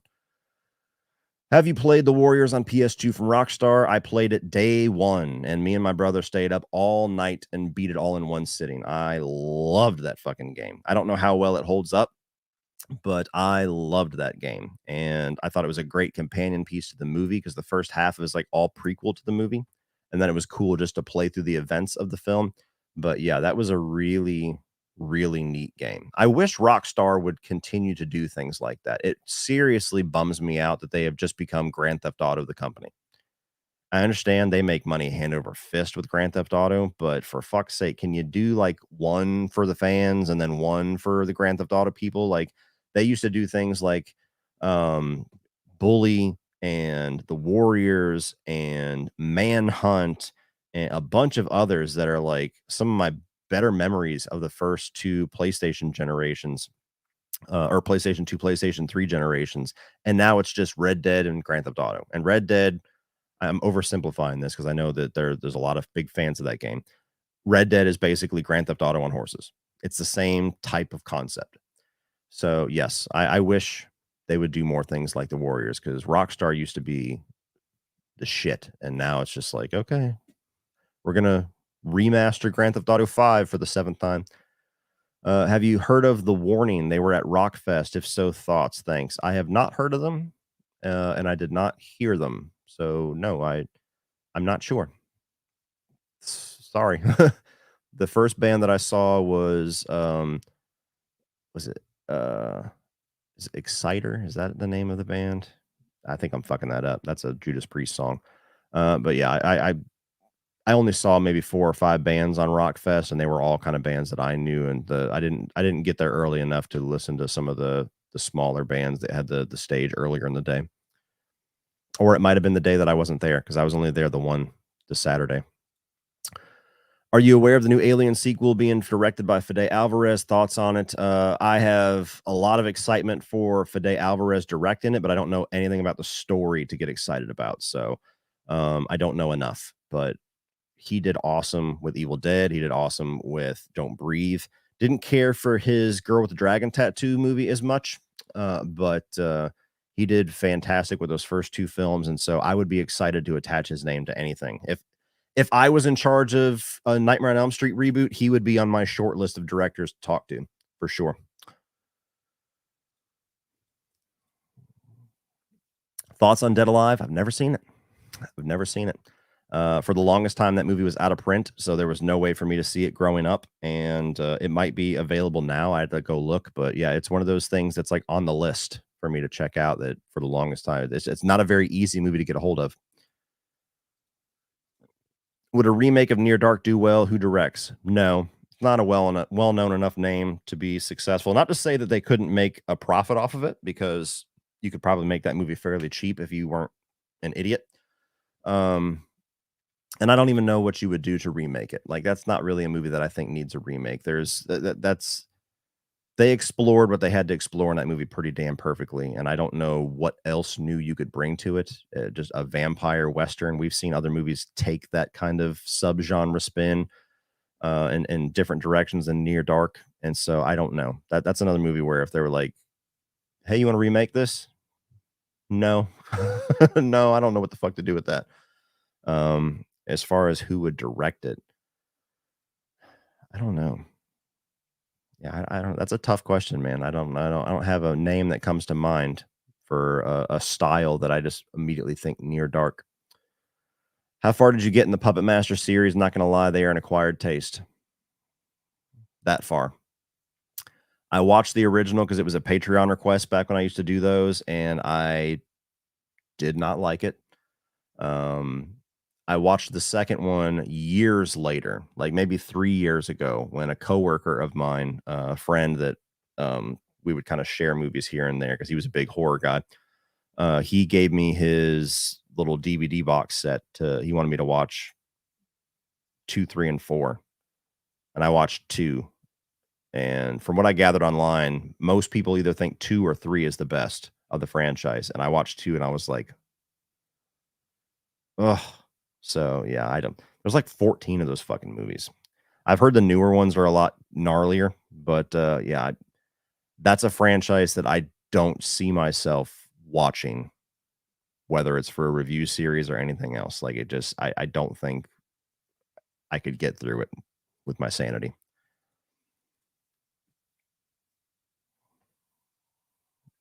So, I got some dryness on my lip here.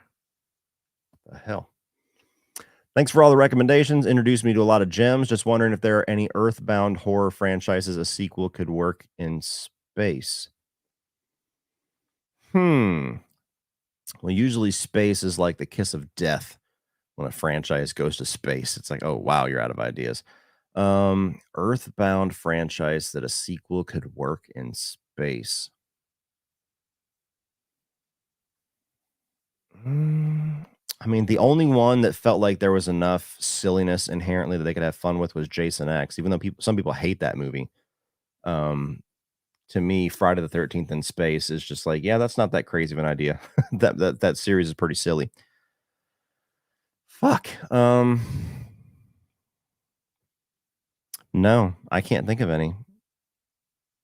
I can't think of any that would make sense. I mean, it would be just as stupid as all the others. Where it's just like, why are we in space talking about this? Um, Leprechaun already did it. Hellraiser already did it. I can't think of one that makes sense to me, or that would be silly enough where it would. I mean, you could do maybe a wrong turn one, but then at that point, it's just like those movies are so trash anyway. Am I justified for still thinking the parents in Cobweb dessert? Well, damn, dude. I wish I would kind of spoiling the movie here. Okay, if for anybody,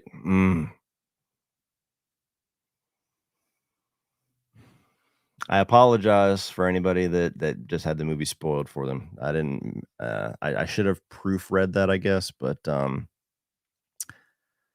yeah, Matthew, I appreciate the donation, buddy, but be a little more careful because that movie's still in theaters and most people haven't been able to see it because it's in limited theaters and it's not on VOD yet. So, I mean, that's not the entire movie ruined. There's still a lot of surprises and twists in that movie, but that's something that I would have been furious if I knew walking into the film. So, apologies, people. And I don't know what the rest of the question is, but I don't want to bring it back up on screen again. Hey, Cody, I think you were awesome and enjoy your channel very much. Curious, have you seen the horror movie 1408? If so, what are your thoughts? Um, I like it. I've never been as high on it as everybody else. It's well done, and at the same time, I feel like it's one of those movies where let's see, what's the most recent one that I felt this way? Oh fuck.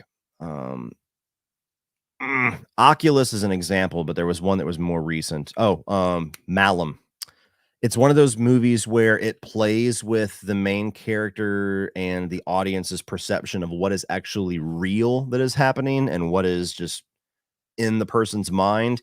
It overdoes it so much that by the end, I personally kind of disengage from those movies to where I have no grasp on what is real and what is not. And so when they finally give a definitive answer of like, oh, it's reality, and now this shocking thing happened, and it's real, it doesn't have an impact on me because I've already just kind of thrown my arms up like, okay, it could all be real, it could all be a dream. I have no fucking idea. And so by the end of 1408, I feel like it kind of had that effect on me as well. And if I'm not mistaken, there's two different cuts of the movie. There's two different endings, and whatever one, there's one that's far superior. I don't remember if it's the one that's in the theaters or the one that came on the Blu-ray, but there's one ending that's pretty generic, and there's another ending that's much better. But it's good. Don't get me wrong. It's never been one of my favorites. How long did Mickey have to nag Ian before he would take him to see Barbie? Shameless. How long did Mickey have to nag Ian? I feel like Ian would be the one nagging Mickey to go see Shameless. Um, I don't know. Probably not very long. It's for those that haven't seen the American version of Shameless. What Slipknot songs do you like? Fuck. Psychosocial, Snuff, um, The Devil and I. Those are my top three. I'm kind of blanking on song names. It's been a long day, so I can't really give you much more, but those are my top three. I like this. I'm a big Stone Sour fan. So the Slipknot songs that tend to lean more into the Stone Sour style, which most hardcore Slipknot fans do not like, tend to be my favorite. Hey, Cody, did you and the others ever do the debrief for the fantasy edition? No, we did not. That was one that got away from us. I don't remember what specifically happened, but sometimes it's difficult because Brian is 6 hours ahead of us. Me and Sean are very busy. Sean travels a lot. CP is fairly easy to work with whatever our schedule is, but he also has a lot of turmoil usually going on. So even sometimes that becomes a difficulty. So we're just a group of four guys that are very difficult sometimes to get our schedules lined up perfectly. So whatever happened, I don't remember, but yeah, we didn't end up doing one for the fantasy. I think that's the only one that we missed. I could be wrong. Where or how do you make your intro love the vids?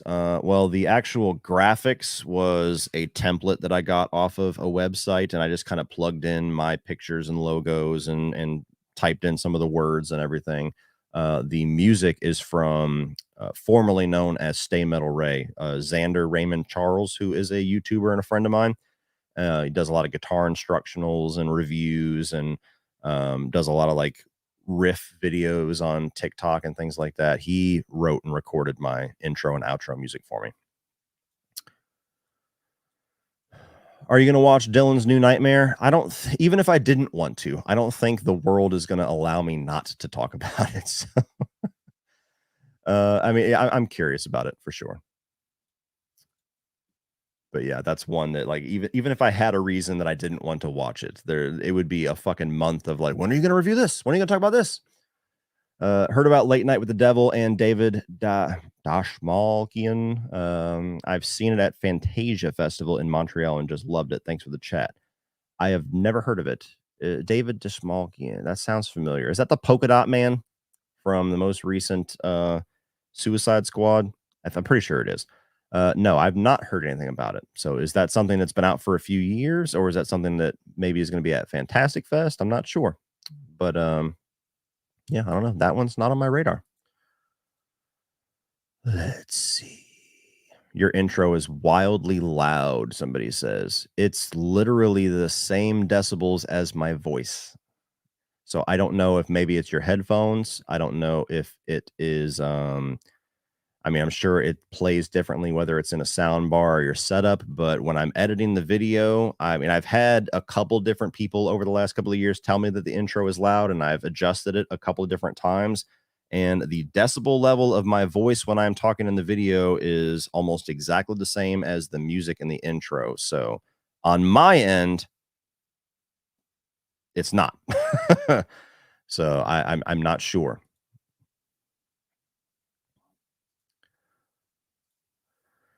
Hey mate, recently found the channel. Really like your review style. Is your sun tattoo at all to do with Godsmack? Appreciate it's not just associating with them. Best obscure werewolf movie. Yes, it is. That was my first tattoo. I was such a massive Godsmack fan that I got it and kind of modified it into being a like a tribal armband as well. And then I have this one that is the Blackbird from Alter Bridge's second album, which the song is about losing somebody close to you, but finding solace that you will see them again. And so I got that as well as my grandmother's initials whenever she passed away. And I have not gotten anything further, but also something that's kind of part of the idea of getting both of these is that you have, if I ever wanted to go through and have a full sleeve, which I'm sure one day I probably would, I would have one arm full of kind of like the light and the darkness, if that makes any sense.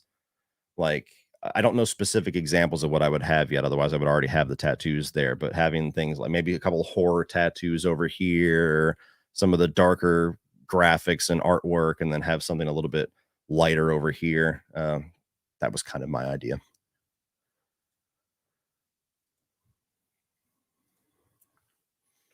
While I was unimpressed with the Saw X trailer, I do agree with your thought. I was more impressed with the Exorcist Believer trailer, and I'm a bigger Saw fan than I am an Exorcist fan. Did you like the Exorcist Believer trailer? I don't really care for either one of them, to be honest with you.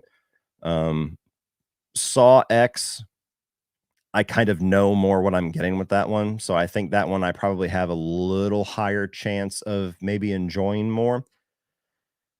Saw X to me just looks like the most obvious. Let's go back to the well and just bring back Tobin Bell and just do a movie where he's the star because they never really did that too much. And let's set it between the first two films, even though I don't know what the fuck narratively they're going to have in there that's going to be anything worthwhile exploring, but we'll find out in September.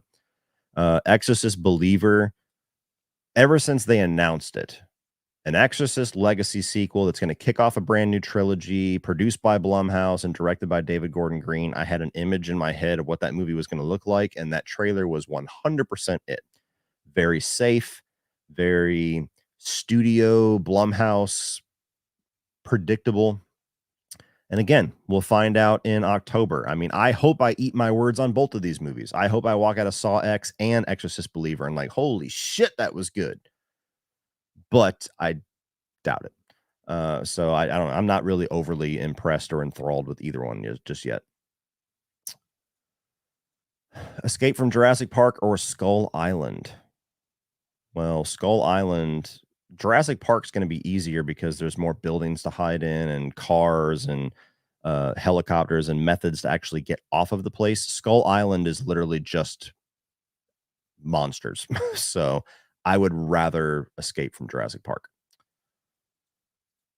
I don't know if you've already been asked this, but are you excited for the Metal Gear Solid Snake Eater remake? I am, but very similar thoughts of the Silent Hill 2 remake. Unless they are planning on going chronological, doing Snake Eater and then following it up with Peace Walker and Metal Gear Solid 5, and then eventually going into Metal Gear 1 and 2, and then doing Metal Gear Solid 1 and 2. Like, that idea would intrigue me, doing that story chronologically for the first time, but they haven't announced that yet. To me, it feels just like Silent Hill 2, where arguably Snake Eater is the most popular in that franchise, and so they're just jumping to that one first, which frustrates me because Metal Gear Solid, the original, really could use a good remake, and it could be fucking fantastic with modern gaming styles and game design.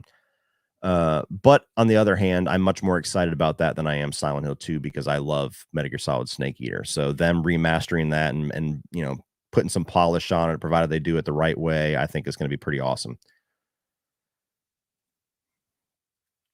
A serious Mr. Freeze portrayal would be awesome. I agree. I don't know. You would have to really stretch the how much Mr. Freeze the character actually is, to the point where some people would probably argue that's not even Mr. Freeze anymore. But I would love to see somebody with a lot more smarts than I have a very grounded take on Mr. Freeze and see that. And I don't know what that would look like because that's such a fantastical character, you know, the ice gun.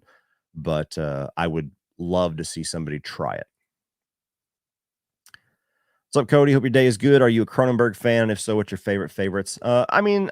Casual fan. He's not like on my Mount Rushmore directors. But my favorite Cronenberg movie is The Fly. A very close second is A History of Violence. So yes, I do like a number of his films. There's still a number of them I haven't seen, but yes. Short answer, yes, I'm a fan. Have you seen Saving Private Ryan yet? It's in my top 3 of all time. I have not. I have not. That's another one of my movies is like, you haven't seen that movie? Yeah. I mean, they're Saving Private Ryan, Platoon. There's at least one. Black Hawk Down, I think, are the 3 like most talked about war movies that I have not seen yet that are like on my list, but I'm just never in the mood. I'm never in the mood to check out Saving Private Ryan.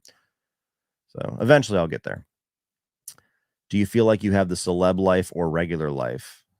I definitely don't have the celeb life. I mean, people recognize me here and there, and I have certain things that might give people that impression, but no, it's a very, very normal life. Like, I don't know.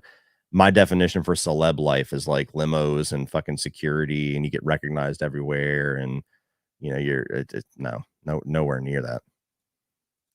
Not that I even want that.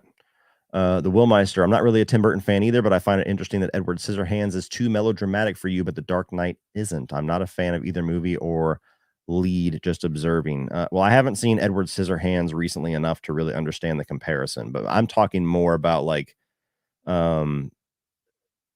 just how deep again, I haven't seen the movie in so long, but I don't remember liking the way the movie wrapped up to where it went for like the overly sentimental sadness, which is like where I say about melodramatic, where it's like he's doomed to a life of living up in this castle alone, and he just carves shit for the rest of his existence, and it snows, and every time it snows, then Winona Ryder knows that he still loves her. It's just like, God, dude, like sometimes it makes sense to add on a sad note, and sometimes it's like, fuck you for doing that. So that again, it's been years, but that was always my biggest issue with the movie, where I'm just like, that ending doesn't work for me. I'm also curious on what your favorite piece of media is. In other words, do you prefer Die Hard or Breaking Bad? That's hard. I mean, yeah, that's hard. I don't think I could choose, to be honest with you. I really don't. It's like choosing your favorite kid. Do you think Terrifier should remain a trilogy or keep going as the next big horror franchise? Thoughts on Damien Leone, David Howard Thornton, Lauren Rivera? I think personally that they all have a lot of potential in horror. Well, I don't know. It depends on the third film, because I wasn't the biggest fan of the first one. I genuinely enjoyed the second one. So it could go either way. I might really enjoy the third one. I might not care for it so much. And I also don't know narratively what Damien Leone already has kind of mapped out. Like, I'm sure he already has the story and the character arcs and the reveals and everything that was set up in the first film, and even more so in the second film.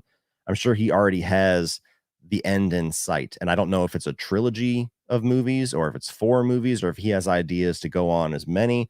I doubt that he would stay on it and just do infinite Terrifier movies. I feel like he's probably going to do the third one and then go off and do some other things. But yeah, I don't know. I'm just kind of talking out of my ass because I haven't really sat down and asked any of them that. Thoughts on those 3? I think they all have a very promising career ahead of them. I mean, Damon Leone, from just the success financially of the movie last year, he's going to be able to have so many more opportunities with not only Terrifier 3, but onward. David Howard Thornton, I think, is slowly kind of becoming one of those B movie actors that's popping up in horror here and there. You know, he did like the Grinch movie and stuff. So he hopefully will get better roles and not just be like the creepy, weird guy that can do facial expressions. I haven't seen enough of him to be able to say if he has more range beyond that. He does fantastic as art, obviously.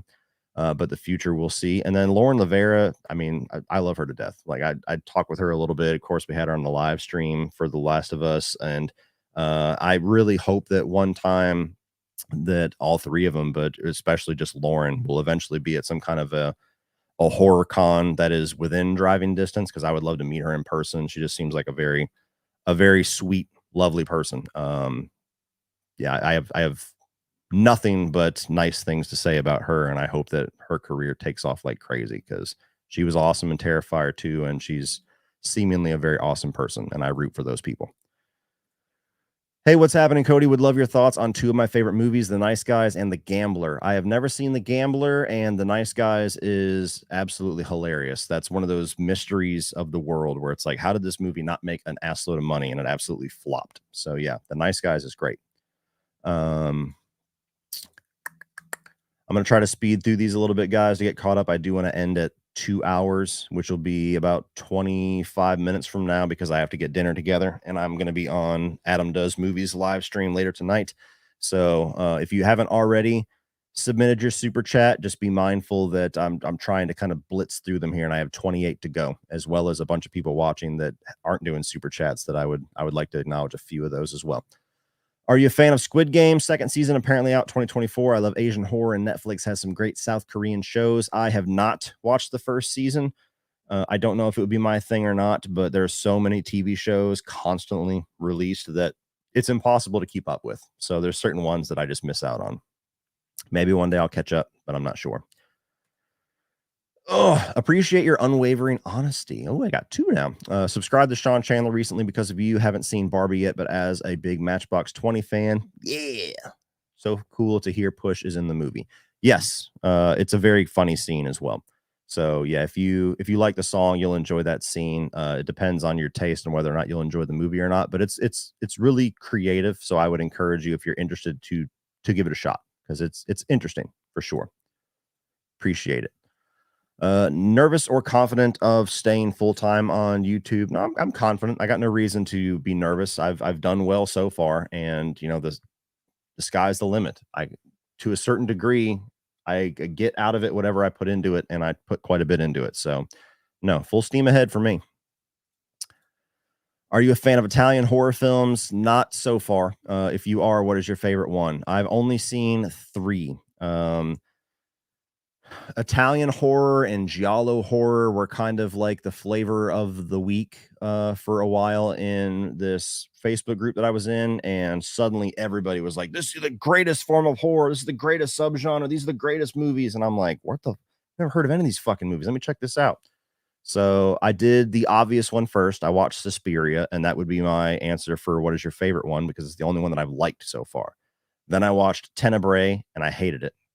And then I tried to watch The Beyond, and I fell asleep 5 different times. I still have not gotten through it. So eventually, someday, I will get back on the train and try to expand my knowledge of Italian horror films, and hopefully some of them will click for me. But I had a really bad introduction, and it was one of those times where it is the crowd of people were massively overhyping and overstating how amazing those movies are, and so I needed some time and distance to get away from that to even allow me to appreciate it on any level. Big fan, keep it up. Hot take: Fury Road is overrated. Yeah, fair enough. Fair enough. I think it's pretty awesome, but I do prefer the Road Warrior. So I don't know if that's unpopular, but I'm late to the chat. Have there been announcements for 31 on 31? There have not. You'll get it by the end of this month. Also, Nightmare Remake is my favorite, and that's my hot take. Thanks for the awesome content, dude. Ooh. Ooh. Ooh, whoa, whoa. Stop it. Yeah. I respect your opinion, but I do not agree. Ever watched Eastbound and Down? I saw most of, if not the full first season. Not sure why, but sometimes your voice sounds like Danny McBride to me. Maybe a Georgia thing. What's your favorite PS2 game? Here's the funny thing about that. I have probably had 2,000 people in the 7 years that I've been on YouTube tell me that. So clearly, I must sound like Danny McBride to some degree. And I'm a big Danny McBride fan, so I am totally cool with that. I take it as a compliment, but I don't personally hear it. I've showed my wife too. I'm like, listen to him. Now, why sound? And she's like, no, you don't sound like him at all. So it's weird. I don't know. Like, there's some people that are so adamant that I sound like him, but I just don't hear it. So and it's a weird one. What's your favorite PS2 game? Oh shit. God of War is pretty awesome. Metal Gear Solid, probably Metal Gear Solid 3. That's a safe pick. Metal Gear Solid 3.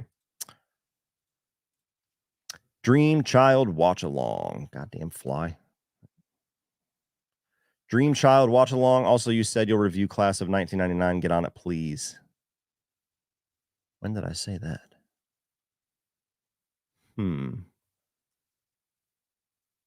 I forget when or where I said that. Dream Child watch along. Not anytime soon. I mean, I would need to be really in the mood, which I'm never in the mood to watch 5 or 6.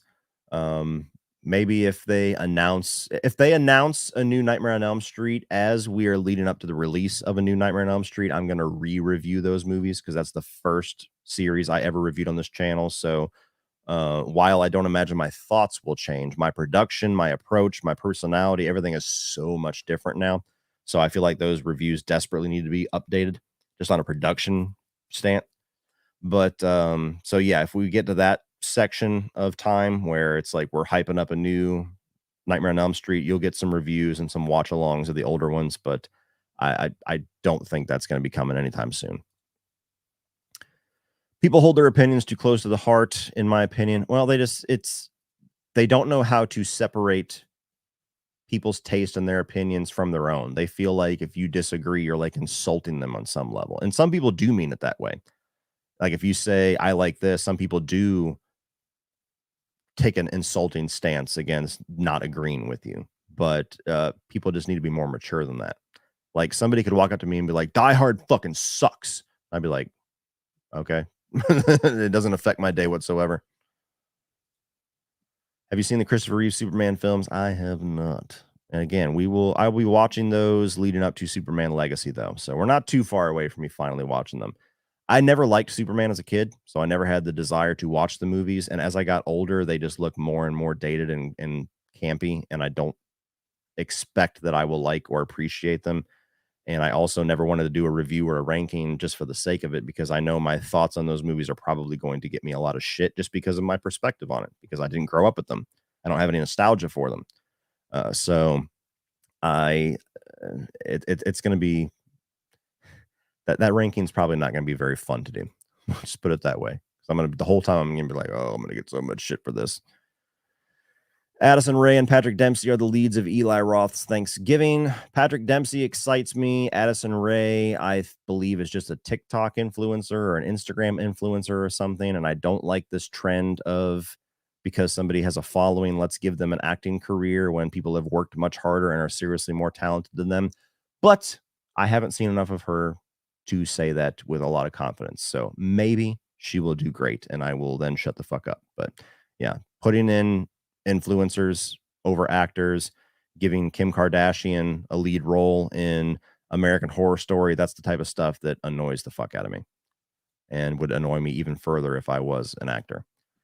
Hey, Cody, what sort of video game would you like to see get made? I have always wanted to see a heist game, not like Payback, or is it Payback?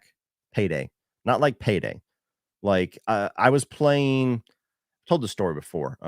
Splinter Cell Chaos Theory, the third game. And there is, I think, the third or fourth level in that game where you have to break into a bank and you like descend from the rafters. You have to find a way into the building and then cut the security and then get into the safe and find something. I want a whole game of that. I want where you have to get intel on the place and scope it out, and then you actually execute the robbery, and then you have like maybe a driving mission where you're the escape driver or something. Like I want a whole game based around like a heist movie, and I've never really seen one done in the style that I'm picturing. What would be your thoughts of Skeet Ulrich playing Freddy Krueger in a reboot? I think he strikes a good balance of charismatic and chilling. I don't see that. I don't see that at all. He's teetering on the line of underknown to where he fits that criteria. Like he might be able to put makeup on, and I wouldn't necessarily see Skeet Ulrich. I would see Freddy Krueger. So he has that going for him. But the performances that I've seen him give, even as Billy Loomis, that doesn't scream Freddy to me at all. And we got a super sticker. Thank you.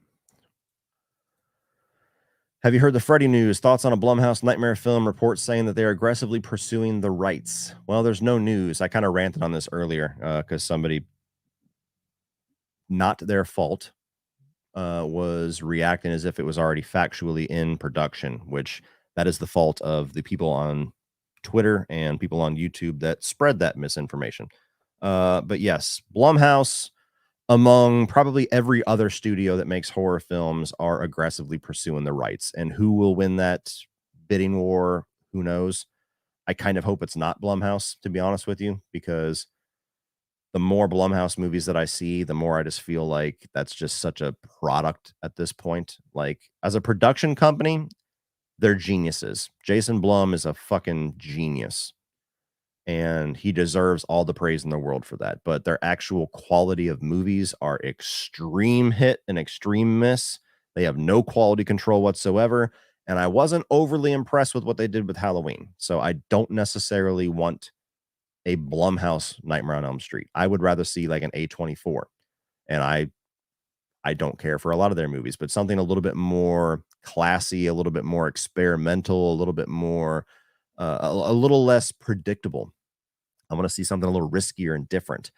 But that's all the news that we have, is that the Craven estate has the rights and studios want to buy it, which is not news. We knew that 2 years ago, a year ago. I mean, we've known that's been the case. Who should we send back in time if GPT-5 starts nuking up the place? What the fuck? What is that? GPT-5.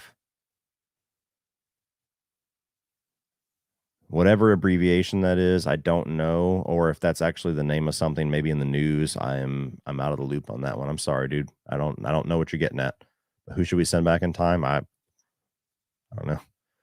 Who would you rather survive within a Quiet Place universe? Sorry. Would you rather survive within a Quiet Place universe or George A. Romero's zombie universe?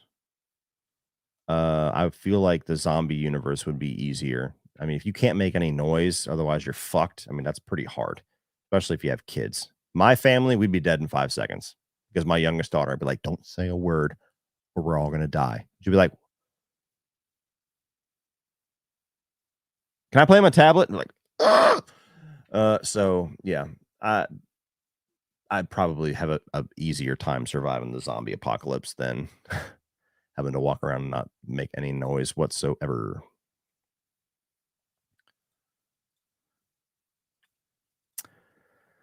Hey, Cody, been here since the Cult of Chucky review. Oh, that's been a while. Love the content. Have you seen a slasher movie called Fade to Black? I have not. You say Fade to Black, I think Metallica. How old is it? I definitely have not heard of that one. It must be a deep cut. Thoughts on Lucio Fulci directed horror movies? Well, you probably already heard my answer about Italian horror movies, and you basically just apply that to here. I don't think I've seen any of his movies, so I don't have an opinion. But just in general, my dipping my toe into the Italian horror movie world was not a good experience. So it'll be a while, but eventually I'll give it another shot. Is that the guy that did Zombie? If I'm not mistaken. I know the name. I've heard it, but yeah, I haven't seen any of them. Are you interested in playing Mortal Kombat 1? Not really. Every time I feel like I want to give fighting games, mostly Mortal Kombat, a shot, I get so bored with them so quickly. I'm a story guy. And though there is lore in Mortal Kombat, just it's the same. It's just fighting. It's the same experience over and over and over again. Beat this guy. Do the button combinations to beat this guy. And while that's fun once in a while, I get bored with it very quickly. So I don't see myself spending $70 to play the new one. And they've already rebooted Mortal Kombat a number of times. So to me, I'm not a big enough fan of the property to be invested in it. All right, we got 13 more, and then I'll spend a few minutes going over the actual live chat. Have you played the Max Payne series? If so, what are your thoughts on the series and the 2008 movie? I have played all of the Max Payne games. The 2008 movie sucked, and it was just a lot of weird decisions that you could tell that was just like somebody that has no fucking clue what Max Payne was. But yes, I played the first game on PlayStation 2 and thought it was pretty awesome. It was one of the first games where it's like just about shooting people. Like that's your objective, is just go from room to room. Every time you turn a corner, you get to dive out and shoot somebody. Max Payne 3 was the best one to me. That one I thought was pretty awesome. And I'm again, speaking of series that Rockstar used to kick ass at that they no longer even acknowledge, I would love to see a new Max Payne one. So that's my thoughts on the series.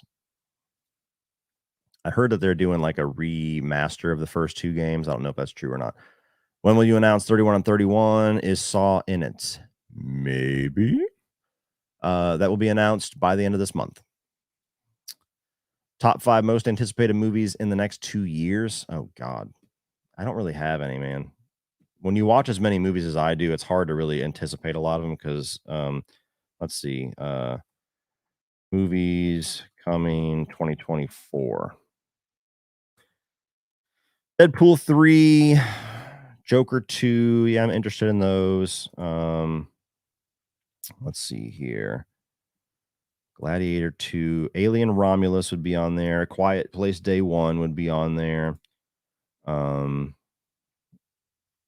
I would have said the second half of Spider-Verse so that I can finish the fucking story, but that got delayed, of course. So that might be 2 or 3 years.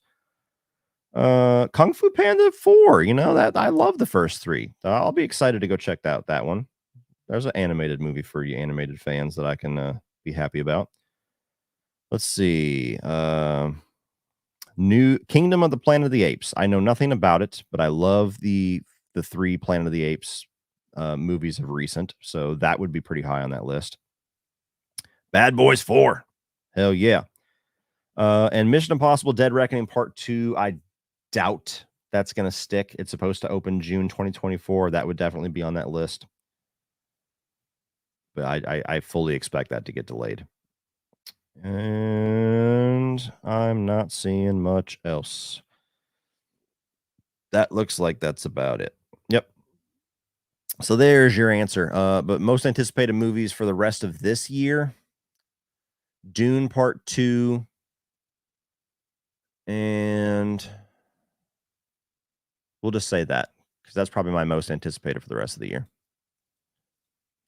Thoughts on Edgar Wright's Cornetto trilogy? I'm not as high on them as everybody else. Hot Fuzz is my favorite. I've only seen them all. Well, I've seen Shaun of the Dead 3 different times, but the other 2 I've only seen once. But yeah, Hot Fuzz I quite enjoyed. World's End I thought was fine. Shaun of the Dead, I don't quite get the hype with that movie. That's one of those ones that would be like my hot takes where I'm like, Shaun of the Dead's just okay. I've seen it 3 different times. British humor is hard for me. It just doesn't land quite as well. So I've given it so many rewatches trying to see the movie that everybody loves, and I just haven't gotten there yet. Love the channel, Cody. Did you let your kids start to watch horror movies early like you did? What is their favorite horror movies? Well, thank you, Jesse. It was different for all 3 of them. So Shane was 7 and Bella was 4 when I met Holly. And they were not a horror movie watching family. They were like Disney movies and all that kind of stuff. So I was kind of a culture shock when I came into the picture. Shane took a lot longer to warm up to horror. And I mostly think it's because my wife and my mother-in-law put it in his head that he would be scared. So if he just knew it was a scary movie, he would panic and not want to give it a chance. And it took a while for me to break him out of that. And the way that I broke him out of it, I feel like I've told this story before, but the way that I broke him out of it was, first of all, I would watch a horror movie with him when Holly was not there, because otherwise she would ruin it. She'd be like, you can't watch that with him. You can't do that. So I would watch it without her there. And I made sure to pick a movie that wasn't too intense. Like Fright Night was one of the first ones that I showed him. You know, the couple of creepy things in it, but pretty good little gateway horror. So I would watch it with him. If there was ever like an intense or a scary thing, I would like make a joke about what's going on to kind of have him laugh through it instead of being scared. And the other part was to make sure there was at least one set of boobs in the movie somewhere. So like I remember we went to Little Caesars to get some pizza on the way home. I picked them up from school or daycare. And I brought them home. Bella went into her room to go play with something. And Shane was in the living room. And I put on Fright Night and I was putting pizza on the plate. And it got to that scene where Charlie's looking out and, you know, you got the chick who's changing or undressing in the window. And Jerry Dandridge comes up. And so you get to see her boobs for a little bit. And I remember I knew it was coming. All I did was just look at him. And I waited for his reaction. And this is what I saw. So like he's watching the movie. I'm in the kitchen. He's like this. And so just being the dad to the kid that didn't ever have a male influence up to that point, that was important as well. But yes, that was my method of getting him into horror, and he was a fan ever since. Bella, I think mostly because she just wanted something to do, like, to connect with me, she immediately kinda took to horror, and so she, from a very young age of, like, 4 or 5, would like, "Let's watch a horror movie. Let's watch Freddy," and so she got into them really, early. Didn't necessarily stay with them as much. She still watches them here and there, but it wasn't like she became, like, a horror fanatic. Now my youngest, last January, whenever I was watching through the Scream movies to prepare for, that ranking when Scream 5 came out, she kinda poked her head in when I was watching the first Scream and kinda got infatuated with it, and I wasn't really trying to, like, indoctrinate her just yet, but she just kinda got into it, and then she kept asking to watch it again, and Scream suddenly became, like, an infatuation for her, and then I let her watch the others, and she loves the Scream franchise. And then slowly I started to introduce some other things. I let her watch Freddy, and she loves Freddy too. She loves the "you got the body, I got the brain" part. Then I did Chucky, and she loves the first 2 Chucky movies the most. A couple others. Like, again, nothing too intense yet. You know, some people would argue slashers are too intense for kids that young, but they're, by today's standards, especially, that you can, they're not that bad in my mind. So yes, they're 3 very different experiences for all 3 of them. Shane, I don't know what Shane's favorite horror movie or what Bella's are because they don't talk about it as much. But my youngest daughter, it's the original Scream. Absolutely, that's her favorite. I love RDR, but man, what the fuck is Rockstar thinking? $50 for a port of a 13-year-old game, ridiculous. People will buy it too. That's why they're doing it. So for those that don't know what he's talking about, there was rumors for a while that the original Red Dead Redemption was going to get a complete reboot remaster and released to PS5, and then they just released that it's actually just a straight port, 30 frames per second, and they're going to charge full price for it. And they're going to get their money's worth too because they did the same half-ass approach to the Grand Theft Auto trilogy, made money hand over fist, got eviscerated by all the fans, and nobody cared. So yeah, they are in the business of just making money regardless of quality. Hey Cody, you're riding on the back of a sandworm from Dune. What music is playing? I don't know, probably Cowboys from Hell. That feels like that fits that activity.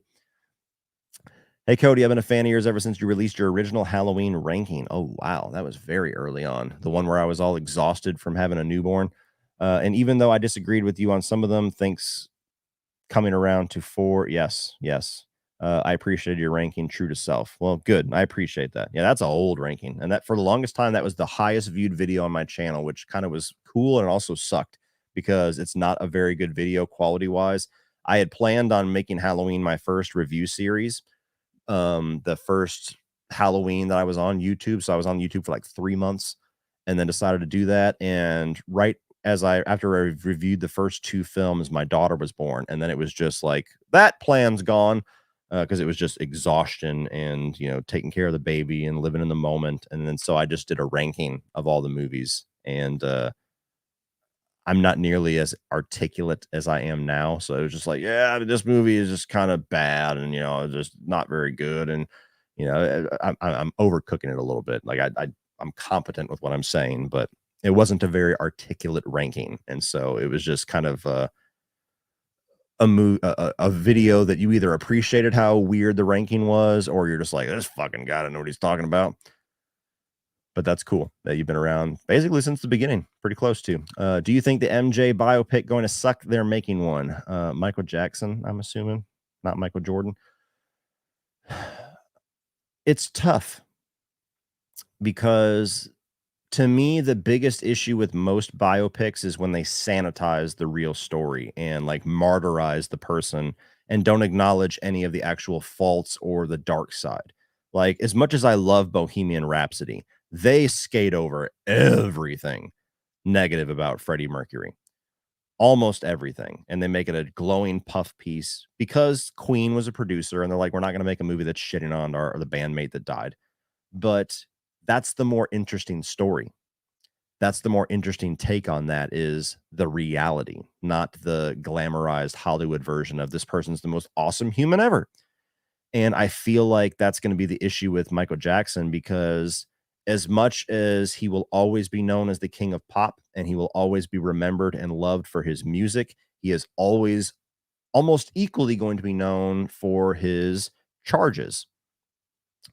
And so you have very passionate conspiracy theorists that tell you all the reasons in the world why that's a bunch of bullshit and he never did that. You have just as much passionate people that swear that he did and we'll never know.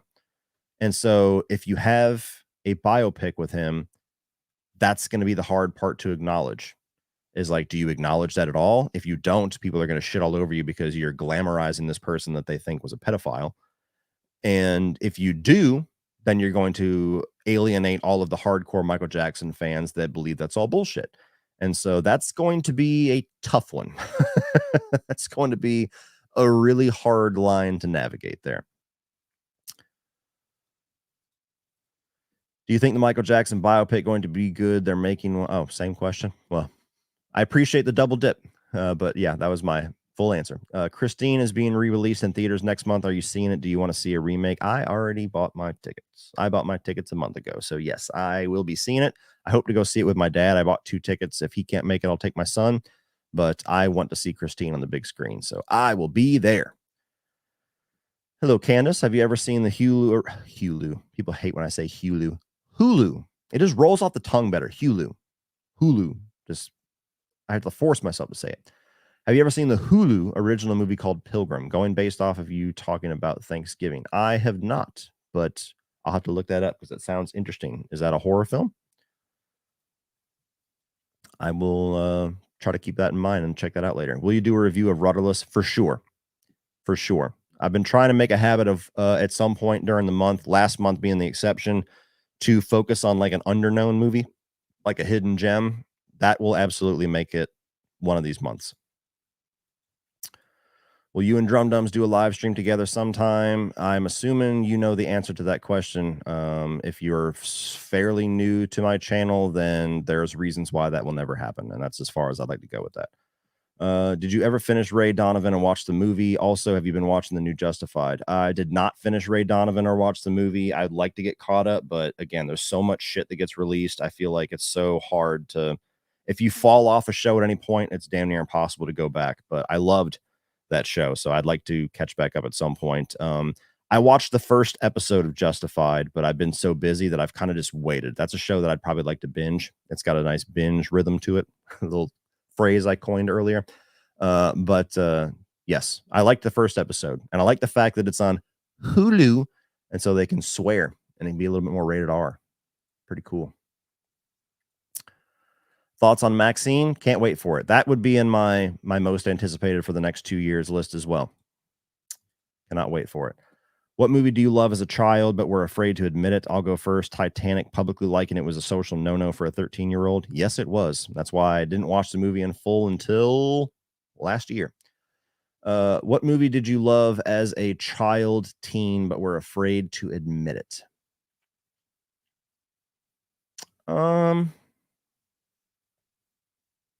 A Walk to Remember with Mandy Moore. I've always found that to be like it's one of those absolute like tear jerking, emotionally manipulative chick flicks, but I like it for some reason. It just works for me. So I saw that way back in the day, and I was like,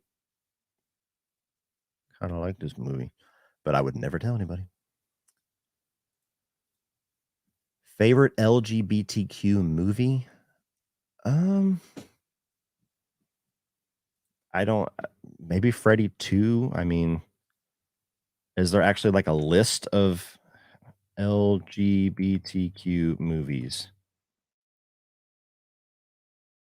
It depends on your criteria on what makes it an LGBTQ movie. If it's focused on an LGBTQ character, or like Brokeback Mountain, or I mean, I feel like Freddy 2 has to be my answer because that's the only one that I've seen that's like I've rewatched numerous times, unless I'm just ignorant to one that I love that falls under that list. I don't know any of these movies.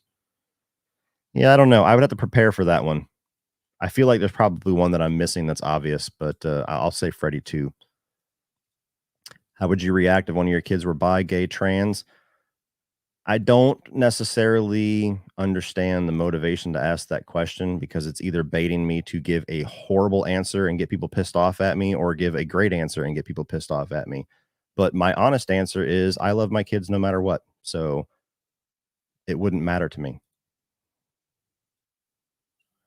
X Pearl and Maxine. Can't wait for the last one.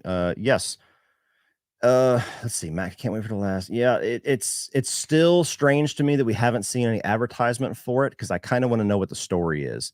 But just based off of how incredible the first two were, I can't wait to see what they're gonna do. That's gonna be very 80s and closing out the story, like just on a quality level, that's got the potential to be one of the best trilogies of all time. And it came out of nowhere. Nobody saw the X trilogy coming. Are you excited for the new season of Justified and how great it finished? I hope they don't spoil it. Yeah, I mean, they don't have to. As long as they're not going to reintroduce characters or undo things, they can continue on with Raylan Givens and not affect how the original show ended whatsoever. It ended in a very good way. I don't think Boyd Crowder or any of those people are going to be a part of this series. It's just Raylan in a totally different scenario, totally different city, different crimes, different bad guys. And I'm all for that. The first episode was very good. So I'm assuming it's probably going to be a really good revival. Thoughts on Deftones? I like a few of their songs, but I've never really followed them all that much. I need to listen to some more, but yeah, I'm not a massive fan, casual fan. Thank you, Nate. What are your thoughts on Creed reuniting? I know they get a load of hate, but I always love their music. I'm with you. I was very excited. I signed up whenever they did the little tease or whatever, and they were like, sign up to find out early what's happening on so and so. And it turned out just to be a cruise. So I was like, oh, fuck. I thought it was going to be a tour. So they're doing like a let's party like it's 1999 cruise where Creed's the headliner and you got Three Doors Down and Buck Cherry. And I would love to see that, but I have never experienced a cruise before and I'm a little uneasy about it. And it was a lot of money and it would be very difficult for me to go on a cruise for a week and the middle of the school year. That was the other thing that was weird about it. It's not during the summer, it's during like April or some shit. And it's like, okay, so if you have kids, you're fucked. But I imagine they're probably going to record an album and do a tour, provided that they don't have inner turmoil in the band. So yes, I'm excited about the prospect of them reuniting and the prospect of Scott Stapp being healthy finally. You've been clear on the style of anime, but would you ever try one like Attack on Titan? I think the blood and guts and plot would be your vibe. No, I've tried to watch anime and I just don't get into it. It doesn't matter if it's Dragon Ball Z or My Hero Academia. Like my son is an anime fanatic. My middle daughter watched it for a long time. I just don't like it. So I appreciate the fact that some of you guys love it so much that you're always trying to find my gateway. Like if you watch this, you'll probably like it. But it just I would have to be forced, literally forced to watch a series of anime because it's just not my thing. All right, I'm trying to finish this out here. Let's see. Thank you so much, Emmanuel. Ever listen to Devil Wears Prada? They have some of the best breakdowns. No, I have not. So there's a band that's named the same name as the movie. Interesting. But no, I've never heard of them. Sorry. And last super chat for now is Ryan Cheek. Better franchise, John Wick or Mission Impossible? Mission Impossible. But it's also a franchise that's been going a lot longer than John Wick. So it's kind of not a fair comparison. It's 4 movies versus what, 7 or 8. So yeah, I prefer Mission Impossible, but John Wick's fucking awesome. Obviously, you love live music, but I can't help as a music festival regular attendee to wonder if you've been to any. I have not, aside from Rockville. I've been to Rockville twice, and that is it. They're pretty exhausting. So I usually run into the problem when they have a festival to where it's like, I definitely don't have the interest or the energy to go for multiple days. And very rarely does it line up the way that it did at this most recent Rockville, for where basically all the bands that I would really want to see were all on one day. Usually it's spread out. And more times than not, the band that I want to see the most is on a day where nobody else is playing that I know or care about. So the first Rockville that I went to, it killed me. It was so exhausting. It was so miserably hot and me and my dad were just beat by the end of it. And so it was like 4 years almost before I decided to go back. And I had a much better experience at this one. It wasn't nearly as hot. It was laid out a little bit better. And I didn't have to drive home. My buddy Danny drove. So I liked it a little bit more. I'll keep my eye out for them. Might see some more here in the future. But yeah, that's the reason why I'm not as gung-ho about them.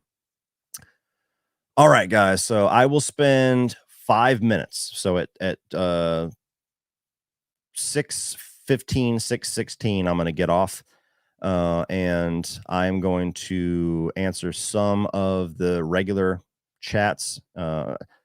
And I've seen, okay, so like I don't know any specific people that might get frustrated, but like this one, do you answer only super chat questions? No, but when I have so many of them that it takes me over an hour to get through them, that's just the nature of the beast. It doesn't make any sense as far as encouraging people to do super chats or rewarding the fact that people donate to the channel for me to ignore their question. So if I have super chats, those have to take priority. And if I only had 4 or 5, it's not like I would just stop and I would just wait until the next super chat before I kept going. But when I literally at one point had 50 of them.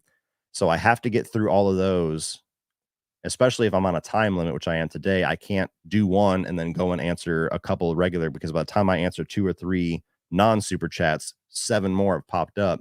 So it's just the way that it is. I'm not purposely ignoring or I'm not saying that I'm only going to answer questions if I'm paid to or anything like that. Like that's always such a bad misconstrue of the super chat situation. There's just a lot of them. Usually when I do these Q&As, it gets backed up pretty quick. There's been times where I've been an hour behind, where I'm answering super chats that 60 minutes ago somebody asked, because there's so many. So I try my best, and I'm only one person. Let's see here. All right. What is your opinion on the old Mighty Morphin Power Rangers seasons? I loved the very early, like the first season. I used to have a crush on Kimberly. Anybody that says they didn't is a liar from back in the day. I loved the theme song, but yeah, as soon as they started getting into like Power Rangers Zero and Dino Force and Turbo, I fell off immediately. I only liked the original iteration. Let's see here.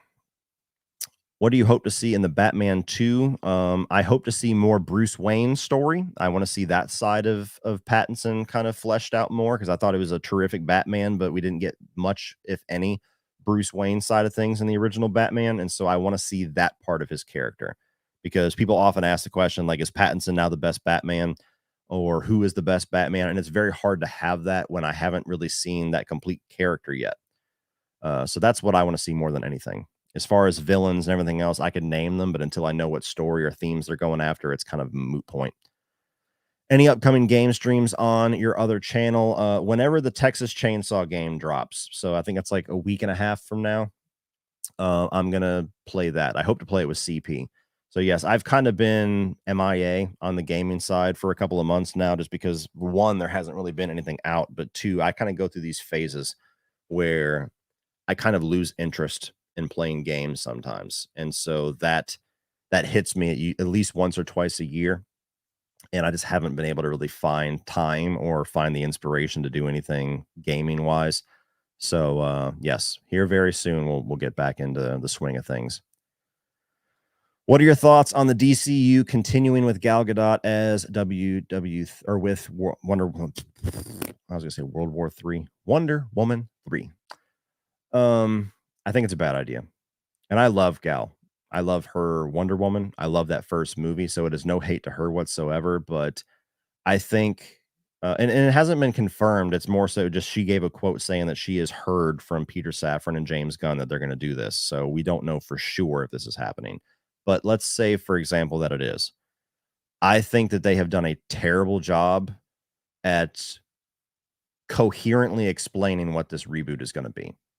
Because you had the video come out with James Gunn where he announced all these projects, and it was exciting in some ways and confusing in others. They seem to be picking and choosing actors to continue roles and which ones to get rid of. Like they just get rid of Henry Cavill right off the bat, get rid of Ben Affleck right off the bat. Maybe they approached Ben Affleck and he said, "Fuck no, I'm not doing it." So maybe maybe they were going to keep him. Maybe Henry Cavill was the only one that James was like, "Nope." But then they're going to keep Peacemaker. They're going to keep Amanda Waller. If this is true, they're going to keep Gal Gadot. And so, to me, the best course of action is for them to completely start from scratch, reboot everything. I have a lot of fandom for the DCEU casting and some of the movies, and trust me, I understand the loss there, especially with Henry Cavill. But I don't see a very prosperous future for this DC reboot if it's going to be like a half reboot. If we're going to reboot some things and not others, because it's going to be confusing, it's going to be incoherent, and even more so, you're going to cause a lot of vitriol from the fans to where they're like, okay, so Henry Cavill's not good enough to continue, but Gal is. Fucking Peacemaker can hang out, but Ben Affleck's Batman, nope, can't find anything to do with him. And I think that's justified for fans to do. And if I was to assume, and this is 100% without fact, this is just my take on the information that I have. It seems to me like James Gunn really did not like the Henry Cavill take on Superman. Not necessarily him or his performance, but did not like the darker take, did not like the Man of Steel, Batman v Superman, and Justice League take on that character. And so he has zero interest in continuing that. And maybe the same with Batman. I'm not sure. But for sure, we know without a doubt Henry Cavill was like, that's not continuing no matter what. They sat him down pretty quickly. They announced that pretty quickly. And he's kicking off this reboot with his own version of Superman. So I feel like it's a pretty safe assumption that he just did not like that take on the character and has zero interest in doing anything with it. And so he is very adamant about rebooting Superman to the way that he views Superman to be, which I have faith will be great. But if you're going to do that and keep the other stuff that you like, you're just going to alienate fans. And so to me, it's just asking for trouble. And so I don't, if that is true, I don't comprehend what they're doing. To me, it makes no sense to keep any of it. Just on a purely financial reason, the proof is in the pudding with the DCEU. Regardless of the subjective debate of quality, general audiences and a lot of critics don't give a fuck about what that universe was trying to do. And so trying to continue that in any way is only going to handicap what they are doing in the future. So that is my take on that. All right. I'm going to answer one more. Let me find something here. Oh, really quick. I'll answer this one and then one more. When are we getting off the shelves and mail call? Because I know Devin sent me something. I will do a fan mail video at some point this month. It's still a busy month, but I'll find probably a Wednesday. Not this Wednesday, maybe next Wednesday. I will throw a fan mail video out. Off the shelves will probably be next month just because I haven't really bought much. So there hasn't really been enough to merit a video. I've slowed down my Blu-ray buying quite a bit. Let's see. Okay, let me find one good one to end on. Let's see. Oh, somebody said, hi, Brian Lomax. Why haven't you watched Dead Man's Shoes, biatch? Because you haven't watched Breaking Bad, Brian. You watch 5 seasons of a television show and I'll give you a movie. Love you, Brian. We were talking about you earlier. No questions. Hope you're enjoying your day. Appreciate it, man. Okay, let's see. Let's see. Which one would you rather watch? Winnie the Pooh, Blood and Honey, Wrong Turn, Franchise, Saw, or Leprechaun? Of those choices, I would rather watch Saw. Wrong Turn is the worst franchise that I have reviewed so far. Children of the Corn is the worst horror franchise that I have sat through. I haven't reviewed any of them, and I haven't been able to finish them to get the ranking done. So that tells you how painful it's been. Saw, despite it being a very redundant franchise, has some merit to about half of the movies. First one's good, overrated in my opinion, but the first one's good. The second one to me is the best. The third one still is pretty good. There's some elements to 6 that I like, although I find 6 to be overrated as well. Like, a lot of people have that really high on their list, and I'm like, it's not that much better than 4, 5, and 7. It's just the some of the medical industry, um, dialogue in there, I think is, or commentary in there, I think is interesting. I like Spiral more than most people. So, yeah, I would rather watch Saw. Leprechaun, I thought was a lot better than it was until I reviewed it. I liked that as a kid. As an adult, they're rough. They're pretty rough. And, I'm not even gonna acknowledge talking about Winnie the Pooh anymore. And we'll end on this one. What's on the menu for the Leach family tonight? Well, I have been extremely busy today, and, I don't feel like really pulling out all the stops, and I also have to put some replacement parts on my smoker. Had a short on that, so I'm kind of handicapped with some of my equipment. So we're gonna do walking tacos tonight. I'm gonna make hamburger meat, or taco meat, and chop up some tomatoes and jalapenos and make some crema and all that. And walking tacos basically where you take a bag of chips like Doritos or Fritos and you cut the top off and you put taco ingredients in it and you just eat it with a fork. So my kids are all across the street at our neighbors swimming, so it's going to be an easy, quick little dinner. That's not gonna It fits with Taco Tuesday, and it's not gonna be that hard for me to knock it out and not be exhausted. So that is the end, guys. That is the end of this live stream. Again, thank you guys so much. I'm gonna try to do these more often. I feel like I say that a lot, but the summer was just fucking so busy. Now that we are winding down, I've already made a commitment that every single Wednesday I do a patron exclusive hangout, ask me anything. So if you're a patron, every Wednesday we're doing that. Unless I hear from the majority of my patrons that Wednesday is not a good night, but at least once a week we're going to do that. And I'd like to, at minimum once a month, do one of these for all the non-patrons, just to kind of hang out and shoot the shit and talk about a bunch of different topics. So thank you for everybody for hanging out, for asking your questions. I tried to get to as many as I could. Of course, the super one last one. Of course, the super chats had to take precedence. So I appreciate everybody that does have the patience and understanding for that. Um, Beyond all of that, you guys enjoy the rest of your day. I'm going to be seeing Gran Turismo tomorrow, so you'll get like a little YouTube short review of that. I probably won't review it in full for a while because we have so many new releases. We got Last Voyage of Demeter, and then we have Blue Beetle and Strays. So it's a busy month. My whole calendar is full. But yeah, I'll see you guys tomorrow with the Gran Turismo short and a HelloFresh sponsorship that I'm still deciding what video I want to put that on. So you might get a full video tomorrow as well. But everybody have a good night. Appreciate it. See you later. Where's the damn outro? Here it is.